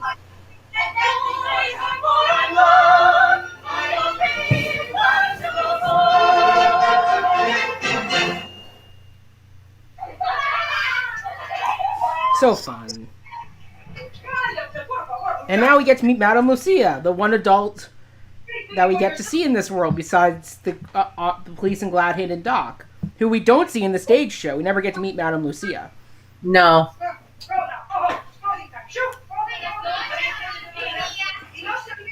I love that Anita's still in her purple. Anita was not involved in the I Feel Pretty song. Yeah, well, she shouldn't be. It's not Anita's song. It's too immature. Anita's too mature for that. She was there. She was there, but I'm glad that she wasn't in that song. Yeah.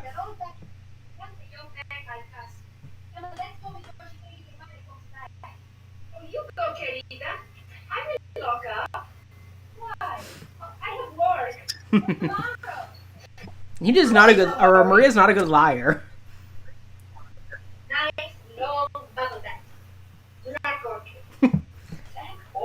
Black orchid. It sounds very perfumey. Yes. Once again, it's showing Anita's maturity, that she is in this sexual relationship with Bernardo, that they do have that side to them. This is a good question. So how they dance, like they gotta get rid of something quick. That's how they fight. And she's right. They gotta get rid of something quick. Yeah. They're bored and they're angry at the world. That's right. But they're angry at the world because they're bored. Yeah. That's and not. This it is the doesn't one costume I don't like for Anita. Is that she's in they're tired orange. of not being able to climb through the system. Yeah. Like they see the futility in it. Mm-hmm. Yeah. You know what I mean? At this time. Mm-hmm. Yes. You don't get it, I'm in luck.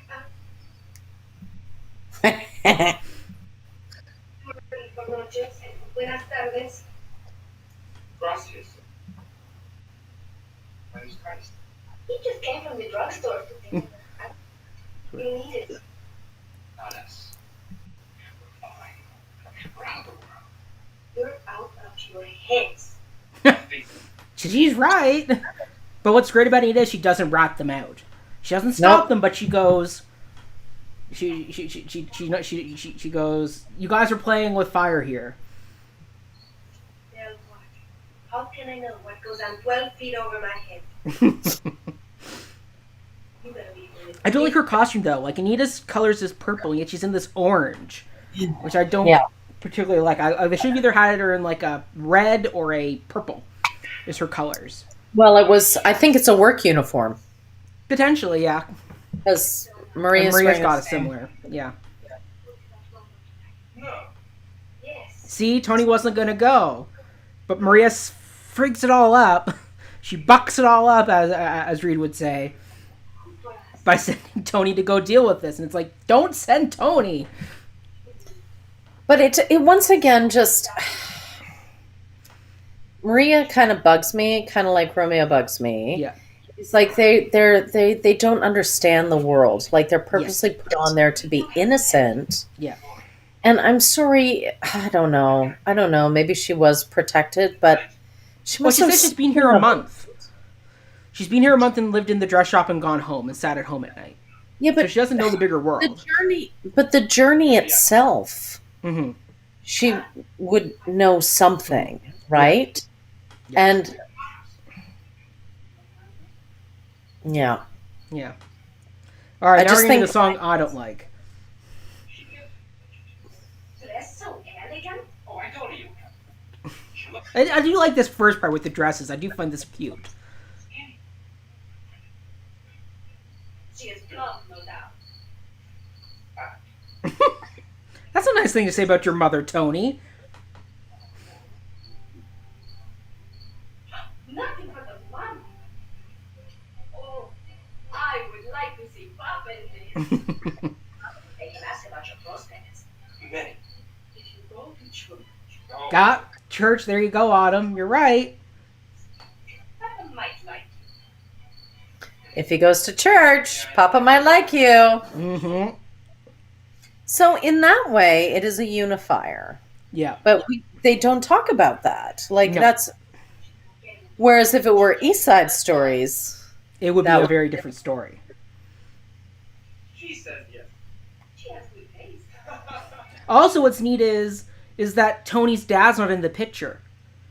He mentions his mother, but not his father. Meanwhile, Maria's got both her parents, plus her brother and Anita. Once again, furthering that the Jets have the country but no home, the Sharks had the family. well, Tony's had to be the man, right? Yeah, So where did his exactly. father go? I think he may have gone to prison. Maybe, or maybe he fought in the war and never came back. True. Yeah, this would be right after World War II. Mhm. I hate this song. It grinds it all to a halt. Like you're driving toward the Rumble, but then you're going to stop for this Bernstein cut But Candide they're talking about their song. parents and their marriage. It's a beautiful song. Come on. It is a gorgeous song, but what I would do is I would restructure this scene where they do the dress shop stuff first, and then as they're going along having fun, then Maria asks the question of, "Are you going to the Rumble?" And then that changes it to, "I'm not going. You got to go." "Okay, I'm going." End of the scene. Or maybe she asks, and then before he goes, they sing this song. Well, that's what's happened here. But no, it has to be restructured. Yeah. But it has to be like they're not Yeah. having a fake wedding. It's Yeah. like, no, let's make this blood vow now. Right. Let's cut our, here. Yeah. Yeah, Swap because set. like it lacks agency. The song. This is kind of like Officer Krupke, where it's there, it's cute, but Yeah. it's not cute. It's driving. beautiful and it could have purpose, but it has no drive the way they've done it. Yeah. Like it feels like a random number before the Rumble. It's like, or even the Tonight Quintet. Like it. Like there's no stakes. The air drops out. Yes. But if he's going to go and she stops him Right. and says, "No, wait, what if something happens to you?" And he says, "No, here, hold this, have this Right. as a keeper of me, Yeah. and then only death will part us now." Hmm. So there's, That would make more sense. make Give agency to the he scene. goes to go again and she stops him again. Like Right. there needs to be a sense of urgency to it. Yes. Like here is so pastoral. Do you know what I hate about some of the shots in this musical? What? Is they're doing it as if they're on stage. They're cheating out. Yes. And I'm like, guys, you're on film. You don't need to do that. Yes. Which is weird because Robert action. Wise, who directed this after Jerome Robbins was fired and left the picture, he was the cinematographer for Citizen Kane. So it's not like he doesn't know how to shoot dynamic shots. No, some of the shots are beautiful. Yeah. I just don't think he knows how to maybe direct Yeah. actors. Yeah. Other than Orson Welles, who can basically direct himself. True. Like, these are young people at this point, right? Yeah. I mean that shot there with the light coming down, it is very beautiful. But see, look, it's so jarring now when the rumble or the quintet starts. But it's like that transition needs to be better. Yeah. Like, great action. This is like the One Day More before One Day More showed up on the scene. Yeah. Oh, those look like the doors from Cruella. I still haven't watched Cruella yet. I gotta watch that. Oh, it's very good. I loved it. Okay, I'll have to watch it. You're gonna hate it. Oh, But Ryan that's Brockovich, our friend Ryan, just commented saying Citizen Kane isn't a musical, though. Correct. So Robert Wise knows how to direct regular, but trying to direct a musical, it's tough.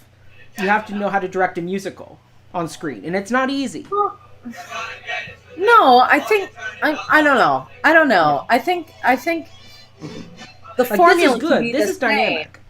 He But you're got also this. dealing with young actors. You're Yeah. also dealing, like, the moments I'm talking about are the moments that are Yeah, like should be relational, right? yeah, And like Citizen Kane also is slightly performative. it is. So this shouldn't be like that, Yeah. and maybe therein lies the problem. Yeah, Like it's very performative, Citizen Yeah. Kane. So this can be. It has a certain aesthetic. yeah. This is Well, once again, this is could be good. Slightly This type more of show doesn't feel like a naturalistic. stage show. Yeah, yeah. But you're in a transition period of musicals, Mm-hmm. right? Where You are. we're going from almost naturalistic, Yeah. realistic into naturalistic, Mm-hmm. and this is kind of it teeters. Yeah. It'll be interesting to see what Spielberg does. I'm excited because you got Spielberg, but Because it also Spielberg- is it's Spielberg, and then he's also got his main cinematographer who did Schindler's List and Saving Private Ryan. But let's look at Citizen Kane in comparison to something like Schindler's List. Yeah. Like there is an element of Mhm. cinematography that is performative in both of those. Yeah. So it'll be interesting to see how that makes its way into this. Mhm. Yeah. I love this quartet. I think it's It's genius. so good. It's so smart. So this is where in the original show, Riff and Tony are talking, and it's like, and Riff is doing the "You're going to be there tonight," and Tony's saying "Right," but they changed it to Ice and Riff, which makes more sense. If Tony's not going to Yeah. show up, you have Ice and Riff do it. So we're Yeah. going to see what they choose to do in the new version. Yeah. Oh, Anita. But once again, she's in purple. Like, she's got back to her original color. There's a lot of walking and singing shots.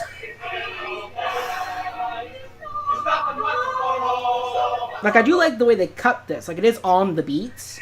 So whenever they do transition to a new group, it doesn't feel so jarring. Such a hard piece of music to sing. Oh, it's so hard. This is such a hard shot to get right. Oh, here we go. Sarambul. Thanks.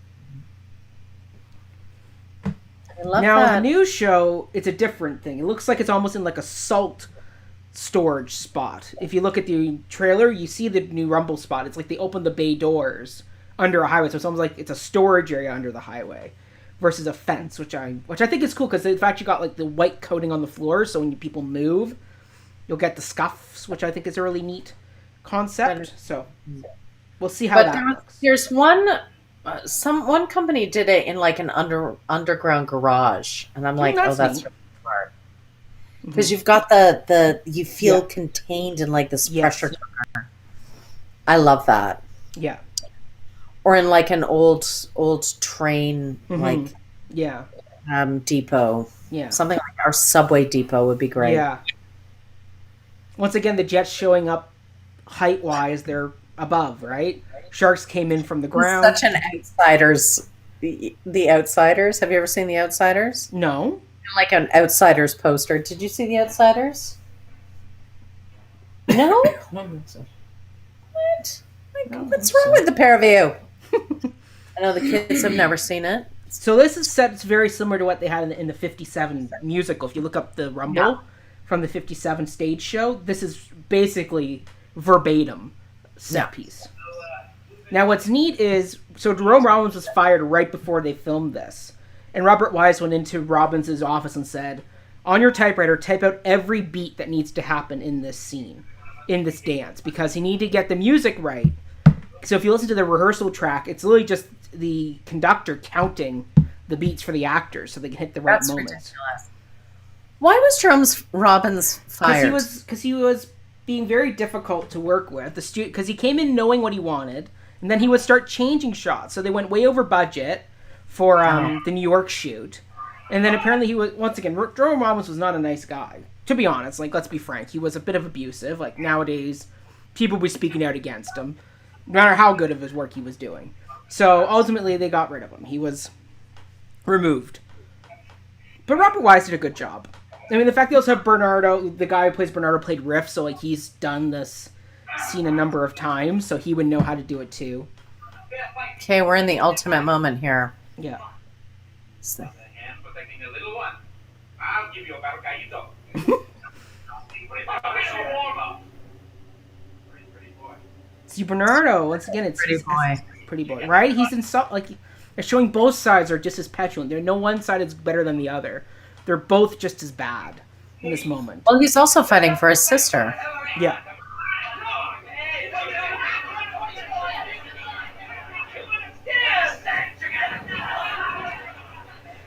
Oh, Tony's willing to go to fight.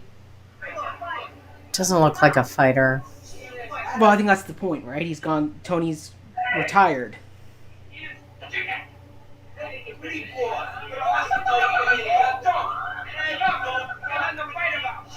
He's trying. He really is trying, and that's what I like more than in Romeo and Juliet, where like this scene is just kind of like, oh look, they're into a battle. Oh look, Mercutio dies. The escalation of this moment is natural. Like, yeah. Bernardo insults Tony, calls him a yellow belly, whatever. Oh, the bling of the... Right? The switchblade. Tony tries, man. He really does. He really does. He really is trying to stop this. But as we know, Bernardo and Riff, they just got to get it out, right? You're not going to stop them. It's like they dance. Yeah. Like, they need to get rid of something. Gotta get something out. Yeah. So good. This is great. Once again, the stakes in this, that Riff loses his knife. Somebody stop him! Go! Yeah. Tony tries, man. He's trying really freaking hard. Like, you gotta give it to Tony. He took Maria's words seriously to stop the fight.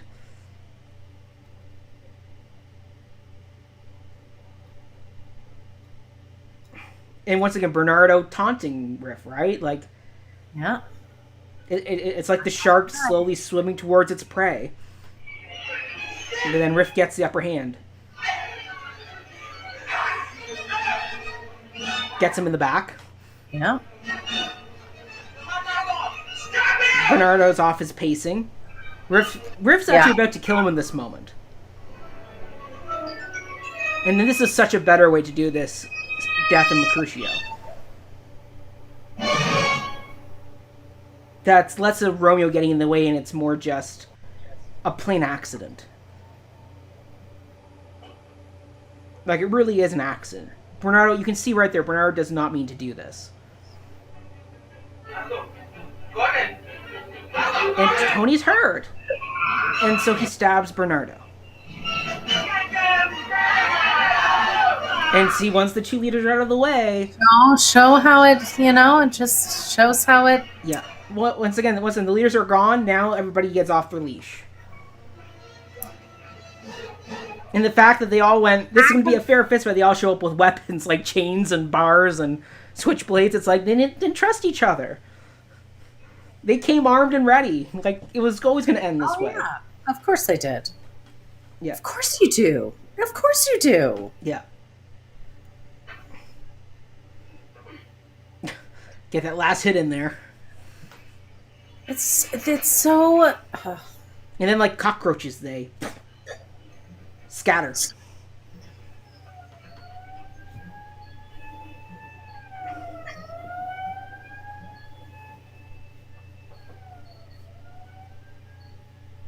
This is such a better way to end the first act, is on this moment, versus the randomness of the film where they chose to end it after the war council. I'm like, no, you end after the Rumble. Yeah.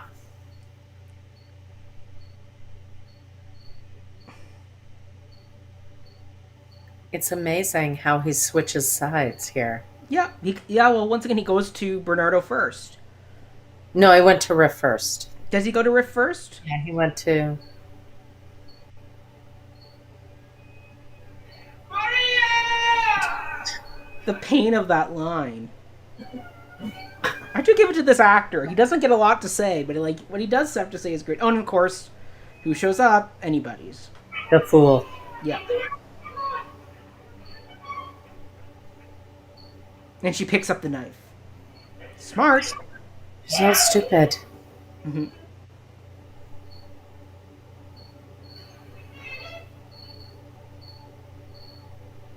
This can be done a little bit faster. Like the agency's running out here.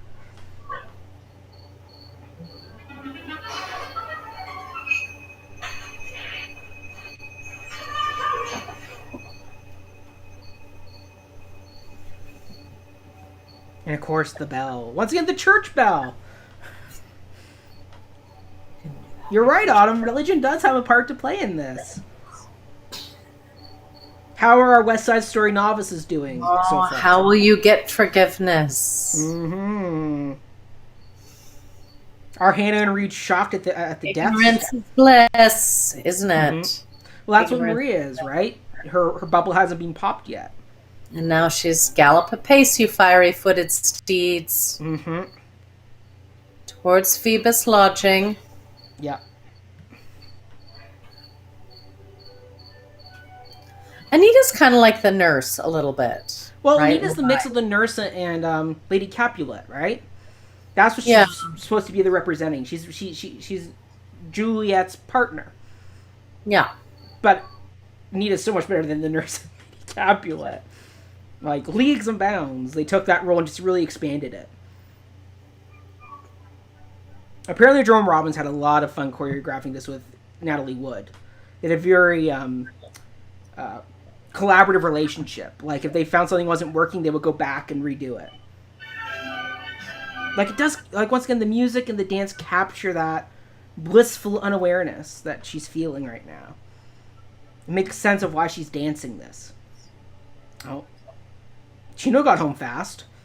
There was no one downstairs. My mother and father are at the door. I didn't expect you to come by when I was waiting for you. Look at my ain't you? Yes. I'm sorry. No. Go home and wash up. Maria. I will see you tomorrow. Maria, the robot. And look at the door. The door says Nardo, right? So Bernardo's still in the scene.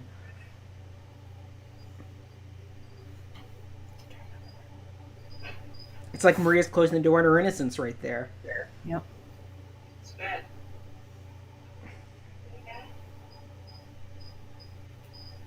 You see, It would be easier if you say it very fast. it wasn't fine. Nardo. Somehow they mind. Nardo. This Chino guy's actually pretty good. Like, he's doing the scene well. Chino, tell me. Maria let it slip. He killed your brother! The music here is a little bit too dramatic. A boy like that. Okay, Right? brother. Mm-hmm. Chino, why do you lie to me? So apparently, in the Spielberg version, from the trailers I've seen, we will get to see the scene that anybody sees about Chino getting the gun and going to hunt Tony. There is evidence in the trailer that we will get that scene. We will get to see the scene. It won't just be anybody's telling us what she saw. Yeah. That's good. which is good because we lose Chino after this moment. We don't get to see him again until the end, which has never made sense to me. You think they'd have at least one scene with Chino and the other sharks doing their plotting. Yeah. He died. Please, Oh, statue of Mother Mary. Rico. No puede ser. México, And of course, Tony shows up in the red light, almost like blood. Nollywood is so good here. She's heartbreaking. I know. I stop it. I did try. He did try. He tried really freaking hard. Bernardo killed him. I didn't mean it either, right?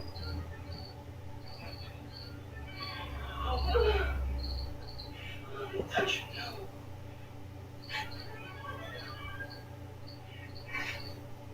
I didn't come to tell you that. Just forgive me so I can go. No! She can't lose everything in one night. Yep, exactly. But see, Tony's a good guy. He wants to go do the right thing. He wants to go to the police. He does.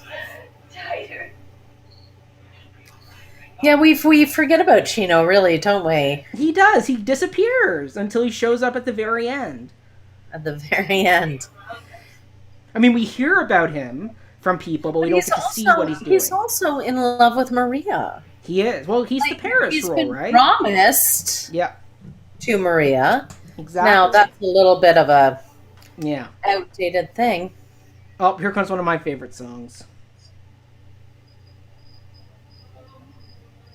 I know, Autumn, this made your other list when we did our West Side episode.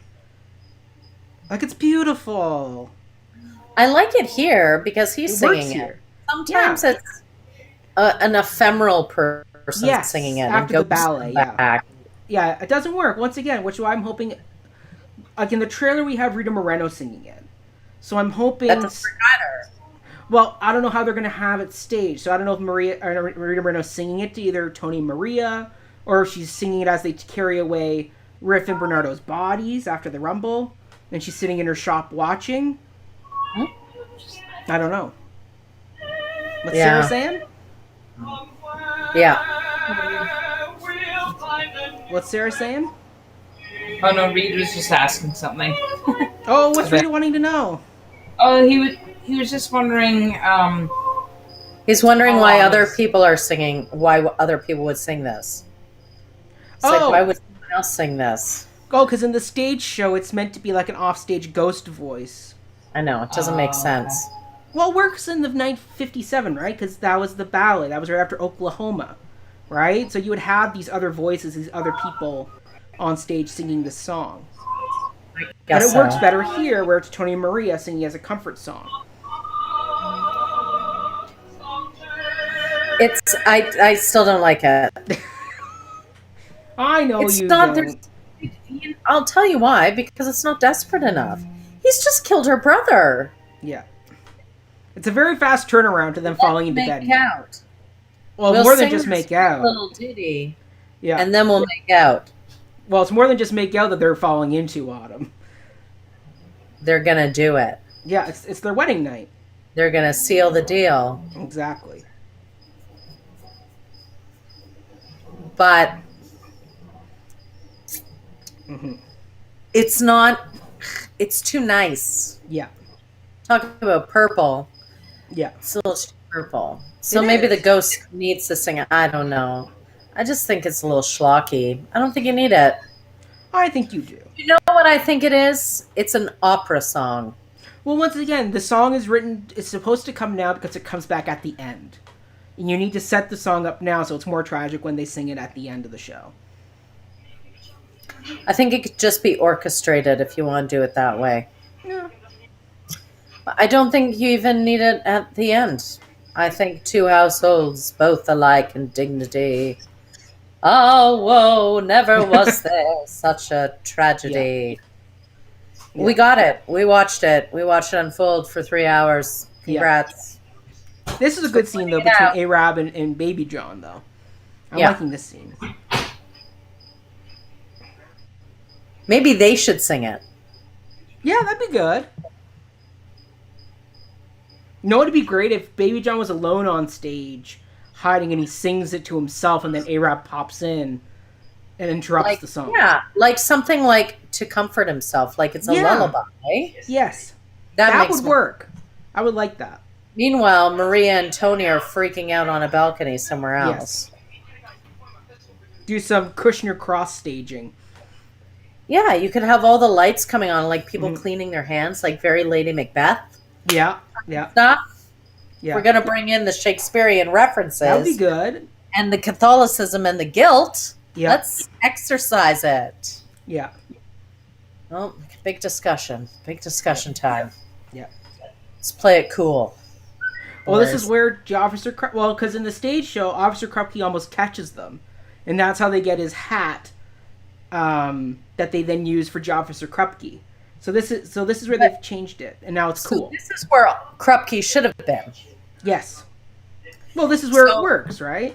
In the state of panic of trying to solve it, like, why are we such... Yeah. Why are we such wieners? Well, it's got to be this. It makes sense here. Yes. It doesn't. Exactly. It lets them off the hook earlier. Yes. It gives them no trajectory. Maybe we're not supposed to have a trajectory, but I think we should give them. We should. I mean, Lawrence wrote it to have a trajectory. There's a reason why Officer Krupke shows up here in the story. It's meant to be as you said, a declaration of, we are the monsters. We will be the monster you have labeled us as with the social disease. And then the next scene is them with Anita, right? So, yeah, it's them declaring what they're going to go and do. Like, why would they swap Cool from where it was? It was originally where Krupke was. Correct. So, it's because Sondheim advocated when they were doing this. He always advocated when they were doing the 57 stage show too. That he argued that no teenagers who have just watched two murders on a run or on the run would ever sing G. Officer Krupke. He called it too hokey for that moment. So he always advocated for Cool, and Robbins and Lawrence and Bernstein wouldn't give it to him. And then when they did the movie version, Sondheim got his way. Now he goes, I don't know which way it should go, to be honest. I'm like, well, I know which way it should go. It should be Krupke here. The song was written for Action to sing. It fits his character, and it fits that ADHD panic, right? Yeah, it has to be sung in a state of panic. Like, it's an oh crap moment. What have we done? Yeah. Who should we blame? Yeah, well, once again, it's who should we blame? It's them coming up with their defense, right? If they're going to go talk to the cop, it's, what's our defense story? What's our excuse? How are we going to get out of this? Yes. Like, this song is cool. Cool. But I've never liked it. It's always there. It's okay. I think it's cool for the dance. The dancing is what makes this song. And the fact that the actor playing... It's before the Rumble. Yeah.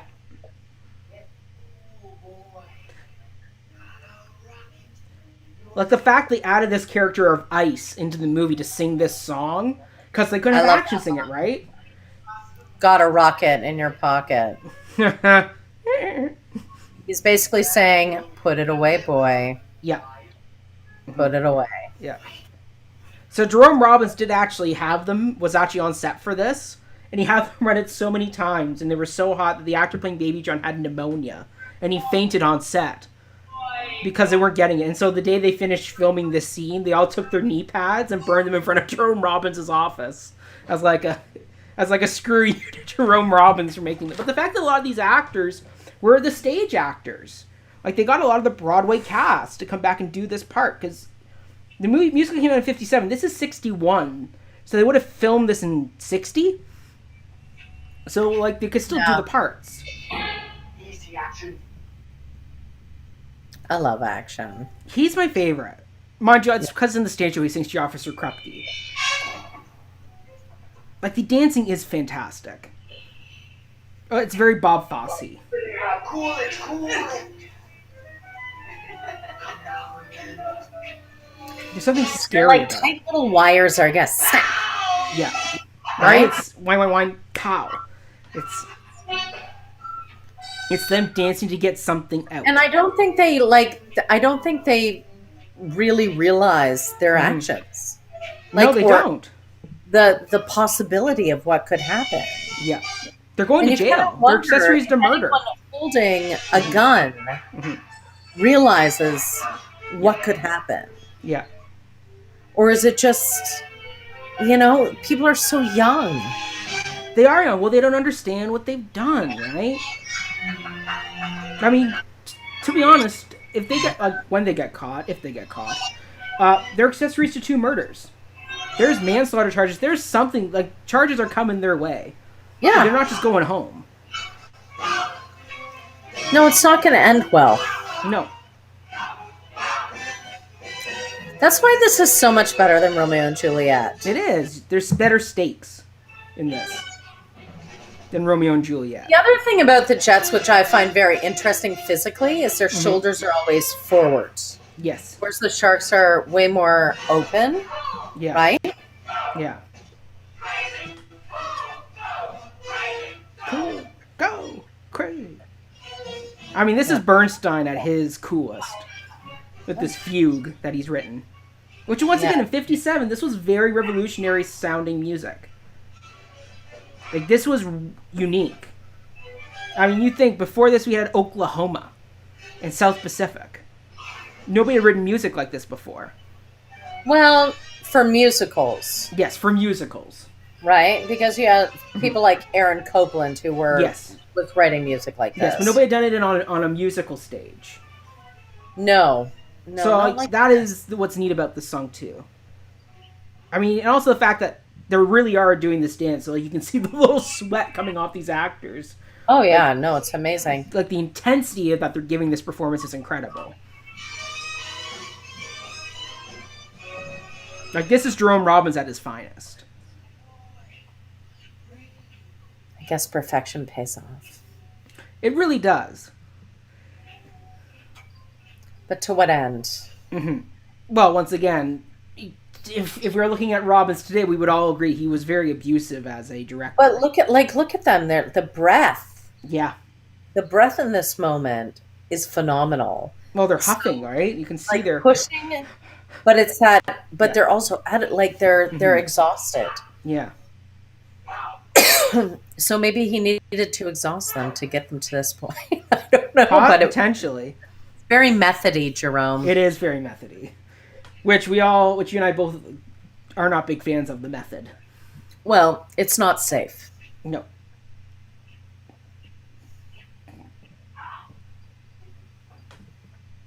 Boom.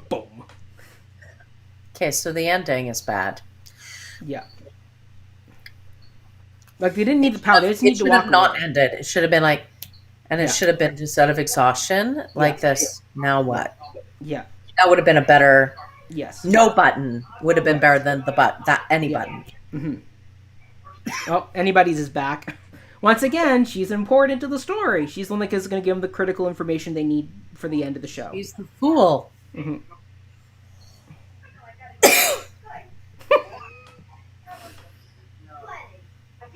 What's the freak now? There you go. There's a statement. Even in even within the Jets, they are othering one of them.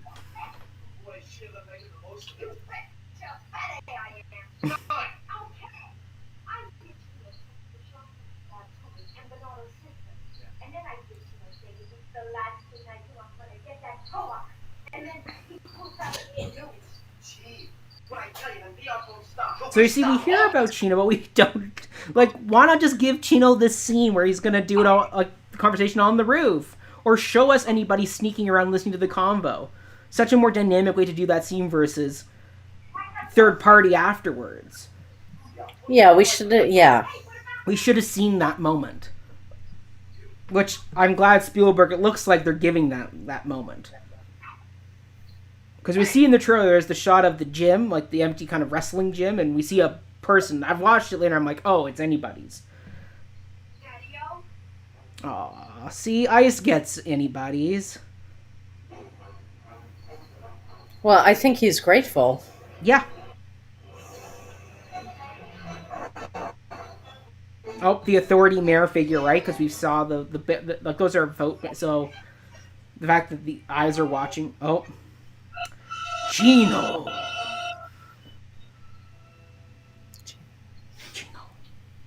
Chino's going to get all of the jets. Yes. He's going to get all of them. Yes. I love Chino. He's such very an underrated character. He is. He's not. He wasn't given enough in the state. He wasn't given enough in the script.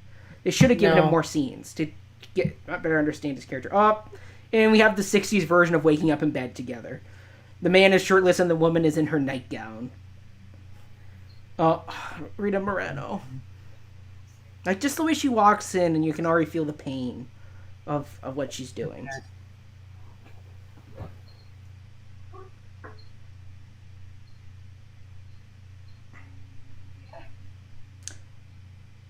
And she's still in purple. She still has her purples. Oh, stop kissing! She's at the door! He killed your brother. Exactly. This is the one time I don't like dubbing, is watch Rita Moreno's face and listen to the music. Betty Wan didn't capture... Because Rita Moreno says when she filmed this, it was almost like a growl as she's saying that first part of the song.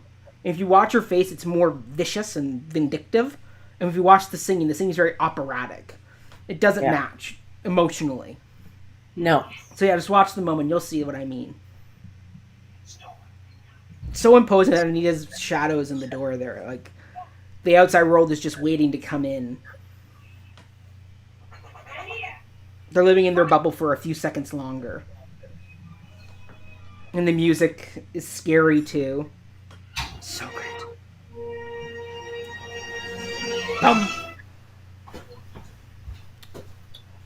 Oh, that silent just out of my way. Oh, anybody's finds Tony.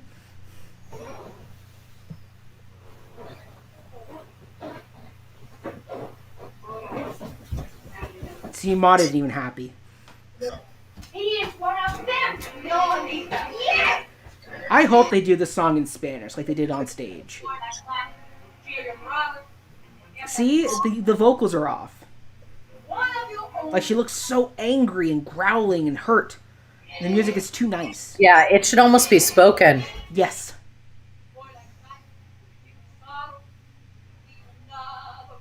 Yeah, Rita Moreno should have been the singer. I wish they would release the version she did. Just so we could hear what it would sound like. Because she is right. This, vocally for Anita, this is a very hard song. Like Chita Rivera had this song written for her vocal range. And but her it doesn't range have to be pretty. It doesn't have to be pretty. It shouldn't be pretty. It's guttural.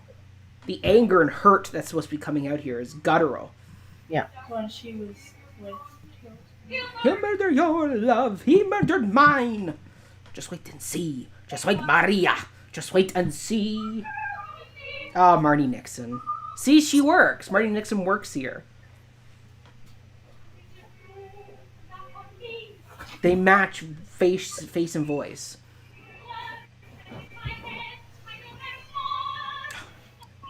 So good, Rita Moreno. You can feel her anger and sadness. This was number 3 on my original top 3 list.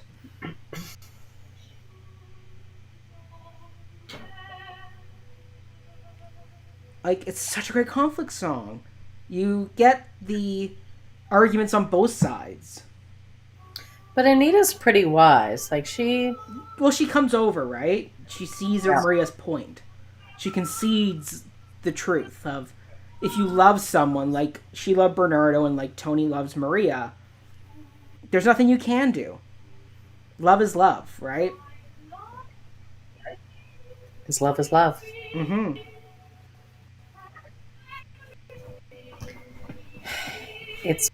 She's blind, though. It's so new that she doesn't see. Neither of them see the complications of dating the people that they've been dating. Yeah. And where does that leave them? Well, we know what's like, going to happen. I feel like the women have no agency.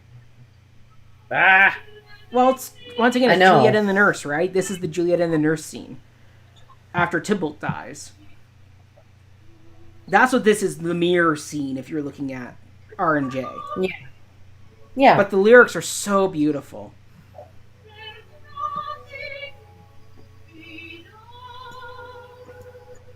Not a thing I can do. You want to know a fun fact about that bracelet Natalie Wood is wearing? She had sprained or broken her wrist, one of the two, early on, and so they had to bandage it. But to hide the bandage, they gave her a bracelet, and she wore that in every movie afterwards. So she always wore a bracelet on that wrist because of the damage that was done to her wrist. Oh. It was before this film that she damaged her wrist. Oh, okay. But they gave her the bracelet to hide the bandage. Oh, interesting. Mm-hmm. Like this, and also you can tell this was Sondheim came first here, because the music is, while beautiful, it doesn't match what's being said. Like Sondheim clearly wrote these two monologues first, and then Bernstein came, which is true. Like this was the one song that Sondheim got first stab at. Yes, I wonder what would have happened if Sondheim wrote the music for this. Probably very, what's the word I'm looking for? Like disjointed. It wouldn't be as melodic. It'd be very atonal. Probably be like Pretty Women. Yes. Actually, I could see it that way, yeah. Be very interesting. Pretty Women. See? Now Anita, like the fact that Anita and anybody are both in this important scene, but we never see the important scene. Right. It's like, why didn't we see this scene? The two fools were there watching.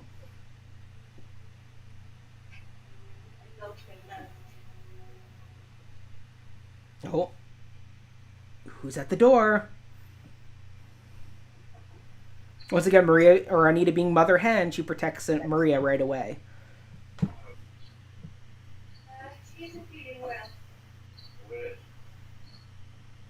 Schrank just goes, like, he's going to go into her bedroom. Like, once again, showing his ignorance to the moment. Yeah.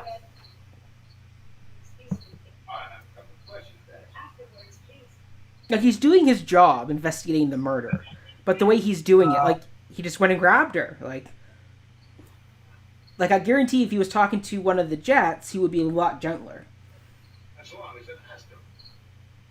I think if he was talking to a woman, he would assert his authority. Yes.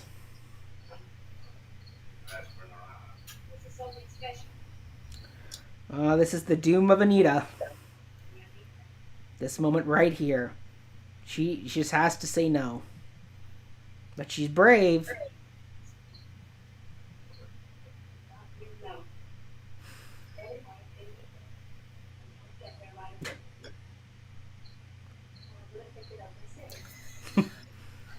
Is the new one going to be bilingual? There's rumors that it might be, but I haven't heard confirmation. There was talk. Isn't it done? Shooting? It is done shooting, but I haven't heard whether or not they're going to do anything in Spanish. There was talk that there was going to be scenes done in Spanish. I would hope this moment's done in Spanish. Like that little convo between Anita and Maria, that should be done in Spanish, because they would talk in Spanish if they're trying to hide something from Schrank. I think they would speak in Spanish the majority of the time. Yeah. I mean, that's what the revival did, right? The 2009 revival. Yeah. That Lin-Manuel Miranda helped translate. Much more interesting idea. Oh, the scene. The most tragic scene of the whole musical. Yeah. And the worst thing is, cause like I know it's coming, like my stomach is already like, I know, in knots, knowing what's going to show up in 2 seconds. Is anybody's there when this happens? She is in the stage show, and she plays into the mob, right? So we're going to see the mob mentality take over here. And of course, the jukebox has the America music playing on it, and the mambo music too. There it is. Yeah.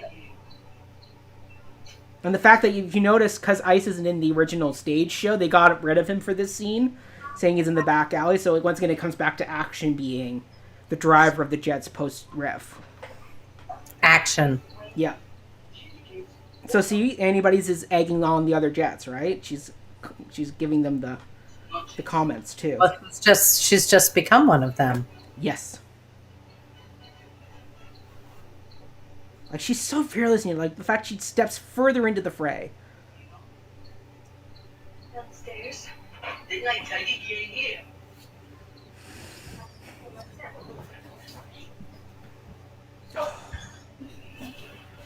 See, Shrank's Please comes back. They're learning from their elders how to treat people.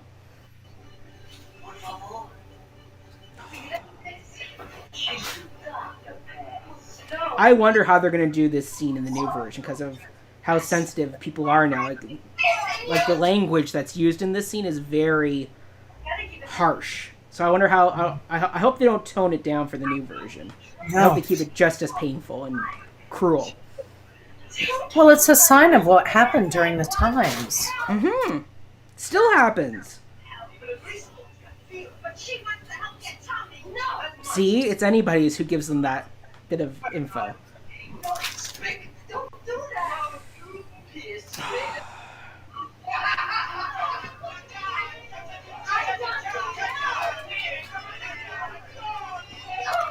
Does Doc come in? Oh yeah, he does. Not yet though. Apparently, Rita Moreno, she was assaulted when she was younger. So when they had to film this scene with her, she apparently broke down on set. Yeah. Because of how traumatic this was to film. I can't imagine.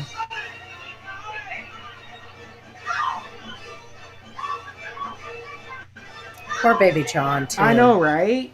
Like the... Oh, here's Doc. See, it's going to be great when it's Rita Moreno doing this moment. Because it's one Anita saving another Anita. And she's never... The same after this. Well, she doesn't tell them. No, well, once again, she's the reason Tony dies. But it's the reason why she says what she says. What? Spoiler. Oh, spoiler. This was the scene that won Rita Moreno her Oscar. Hannah just did this. She's like... Hannah knew. It's Romeo and Juliet. No, she didn't know. Oh, sorry, Hannah. Heather. Oh.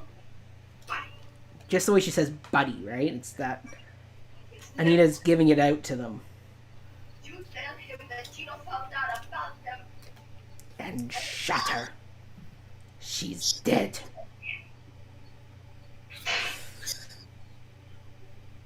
And that's way better than Romeo and Juliet, because Romeo and Juliet, the message doesn't get through because people keep dying because of a plague.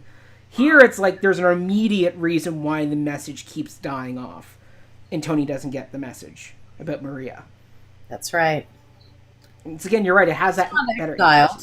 Not exiled, really, you know? No. There's no fake death. No. Well, technically there is a fake death. Maria's death is faked, but it's through Anita's message. That she gives out of a moment of anger and pain. See, there should be a moment there with anybody's. Mm-hmm. Like, there needs to be that moment of confrontation. Yeah. Well, if you notice in the staging of the Anita scene, anybody's did not participate once the Jets started getting physical. But she did participate aside. because she spectated and didn't try to stop it. Exactly. So she is complicit in it. She is. Oh, she absolutely is. She eggs the Jets on at the beginning of the scene, and then steps aside when things get bad. Doesn't bother to help Anita.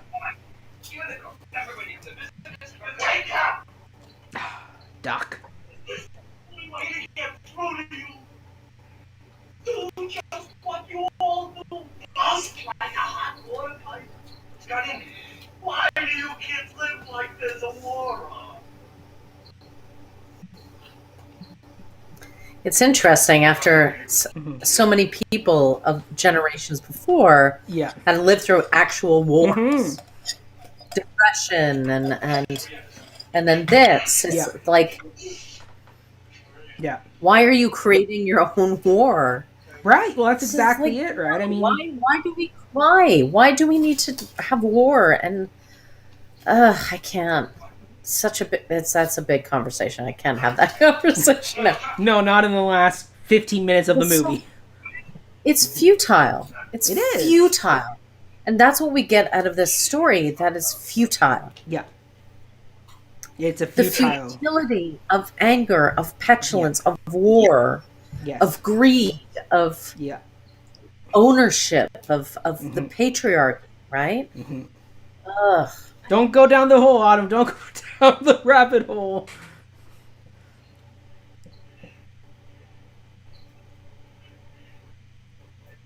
He does really good here, Richard Tony Weaver. is not a good actor. I don't know. He's doing okay. See, in you this think he moment. does great? I never said he does great. I think this is a good raw moment for him where you see his. He doesn't know what to do. He's built up the pain and the anger of this moment.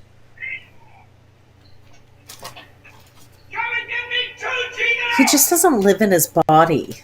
No, well, once again, he's very tall, There's kind of no gangly. connection. Yeah. But there's no core to it. Mm-hmm. There's no mess to him. Yeah. Like the world has failed him in this moment. Yeah. Anybody shows up again. Like, she's a fascinating character. I think there's a lot more you could do with anybody's. But she's anybody Yeah. to everybody. Yeah. She's exactly what everyone needs in the moment that they need her in. Yes. Except for now, Tony sends her away. When she's right, he should go and hide. That's right. That's interesting, isn't it? Mm-hmm. He doesn't listen to her in the moment he probably should be listening to her. Well, he thinks Maria's dead, so what's the point? That's true. Yeah. Tina! I'm coming for you, Tina! There's nobody here with me! Come on! Please, would you? I'm waiting for you. I want you to.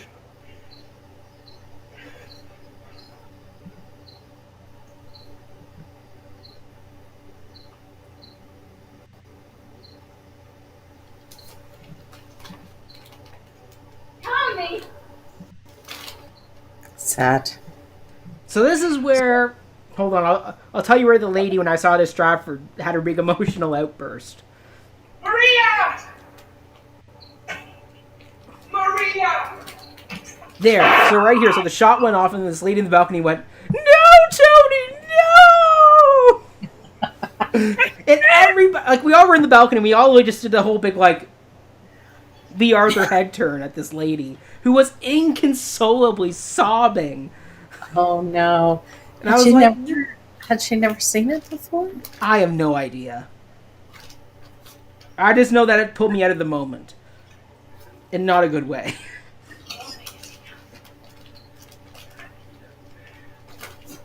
No, Tony. No, Tony, no!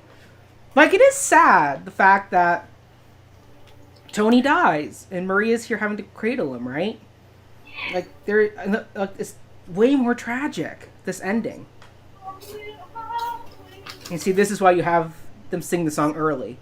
Because it just emotionally anchors this final moment between them.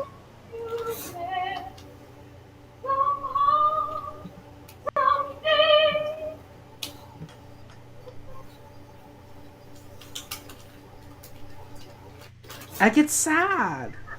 It is sad. The fact that there isn't a somewhere for them. And this musical proves that. It proves that there is no somewhere. Only death did part them now.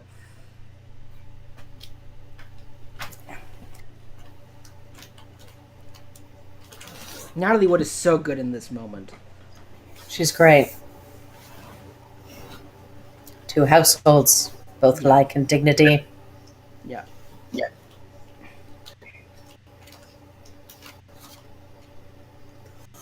Stay back! And it's Maria who's going to stop the gangs. Apparently there was supposed to be a song right here that they were going to sing. So this whole monologue, she says, it was dummy lyrics that Sondheim was supposed to write music to. Or supposed to write lyrics to a song to. And they just couldn't get it together. Which I'm actually kind of happy about. It's better she doesn't sing in this moment. Because she's lost the power to sing. That for you? And you?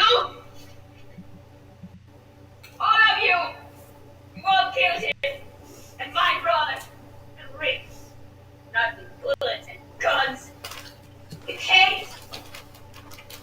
And it's interesting that she started the show in a white dress, but now she's ending the show in a blood red dress. So it's almost like the white has been stained with the blood. Mm.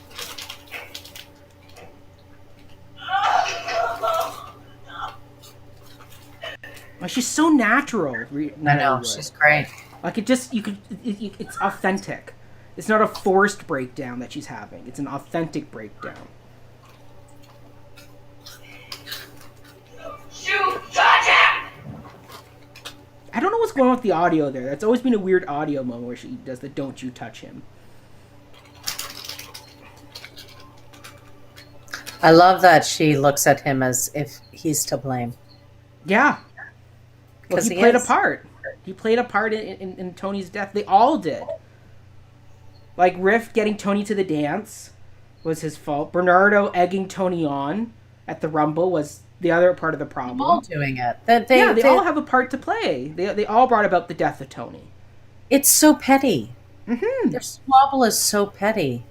It's over a bit of a playground. That's what we forget, that this whole fight starts over a corner of a playground. Turf. It's a turf war.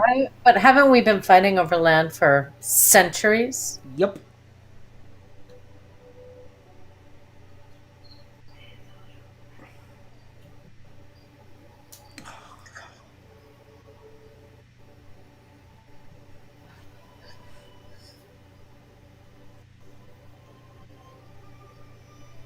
And of course, the summer music is playing underneath now, right? And Yeah. what's going to happen is the potential for somewhere to be. Because they struggle, they can't get them. And the other side comes in. And that's why the somewhere music is the last instrumental we have. Because it's that That's potential. the best moment in the whole show. It is. When they come and Help him. together. Yeah. Well, it's offering She's that the potential. unifier. She is, which is why her tragedy is not as bad as Anita's. Anita's tragedy is far worse. Because Anita will never get what Maria has. Anita will live forever in her pain. Well, She's lost Anita her love and she and, was like- assaulted. But it's interesting because they listen to the virginal words, but they Yes. don't listen to the logic. Well, no, because once again, Anita's it relationship with fascinating. Bernardo jades them Yeah. against what she's saying. Maria, Mother Mary. Yeah. again, the Catholicism and the It's tones, there. the It's there. tones of that, Yeah. and her sacrificing, her sacrificing, right? Yeah. She gives up her love. That's right. Just like Mary gave up her son. That's right.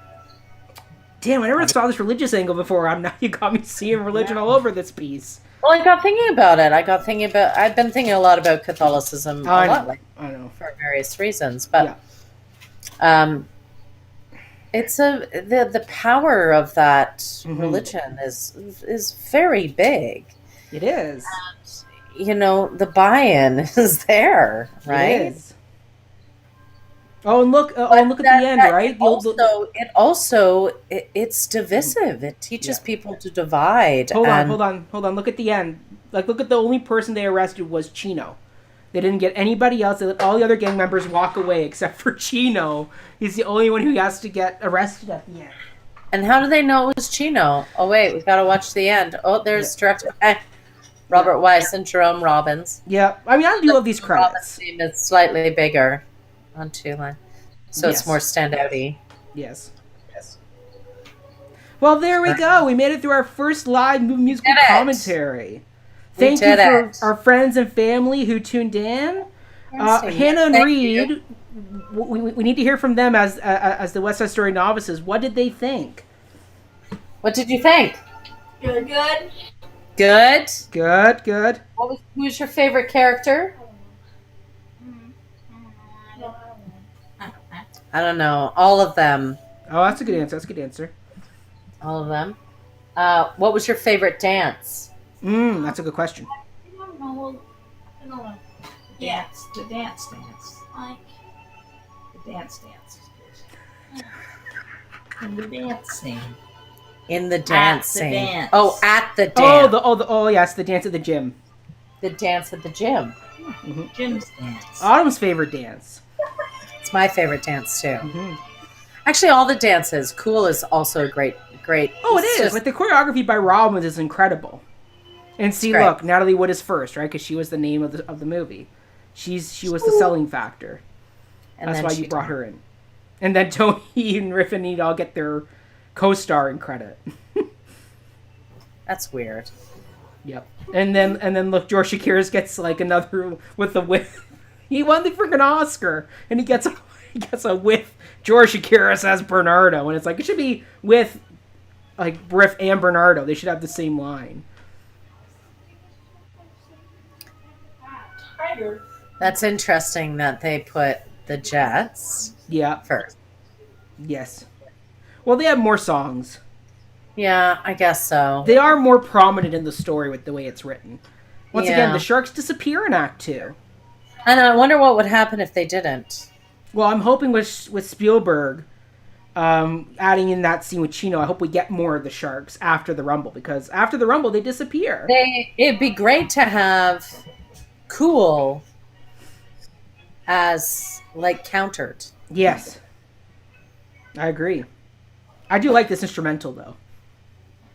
Yeah, it's good. Pete. Who's Pete? I don't I know. didn't know there was a Pete. Apparently there's a Pete in this gang. Yeah. Mm-hmm. He's in his own gang. Pete's in his Exactly. own gang. Exactly. So, everybody, thank you again for tuning in. Amazing. There's still time to do our Season 3 survey. If you haven't done so already, give us the feedback. Let us know your thoughts before we get into Season 4. We've got some good entries already. Thank you to Max, who submitted the first survey entry. Bravo to you, Max. Way to go, Max. Yep. Thank you if you've stuck it out with us. Exactly, for 2.5 hours. 2.5 hours. We've been doing this. I'm So now going going- to go eat the rest of my dinner. Yes, the one that Maud hasn't eaten yet. No. She won't like it now. Too cold. Do you want to come say hi to the people? Come here. Come on, Maudie, come say hi. Come here. No, She Maudie's is. asleep. She said. Maudie, she said, Maudie. Hey, you. No. Nope, she's not going for it. Being shy. She hates All right, cameras. Just Yeah. Well, Otto, why don't I hit finish on this live? It'll be posted to our Do it. YouTube channel so people can watch on their own. But there we go. If you want to see more of these, just simply subscribe to our Patreon, and we can do one of these once a month with you. Because this was Yeah. fun. This was great. toast. That's great. Autumn, I had a great time revisiting West Side, and we're going to revisit it again in December. We won't watch the movie again, but we'll at least talk about it. Yes, this was Oh, good. no left turn, no this right was turn. Good, buffer. It was a very good buffer. It was a great way to kick it off. Our first episode and our first live movie musical commentary were the same show. I think that's very fitting. Oh, they're doing the original play now. I'm like, didn't they do these already? Yeah. It's very smart. I like that. Right?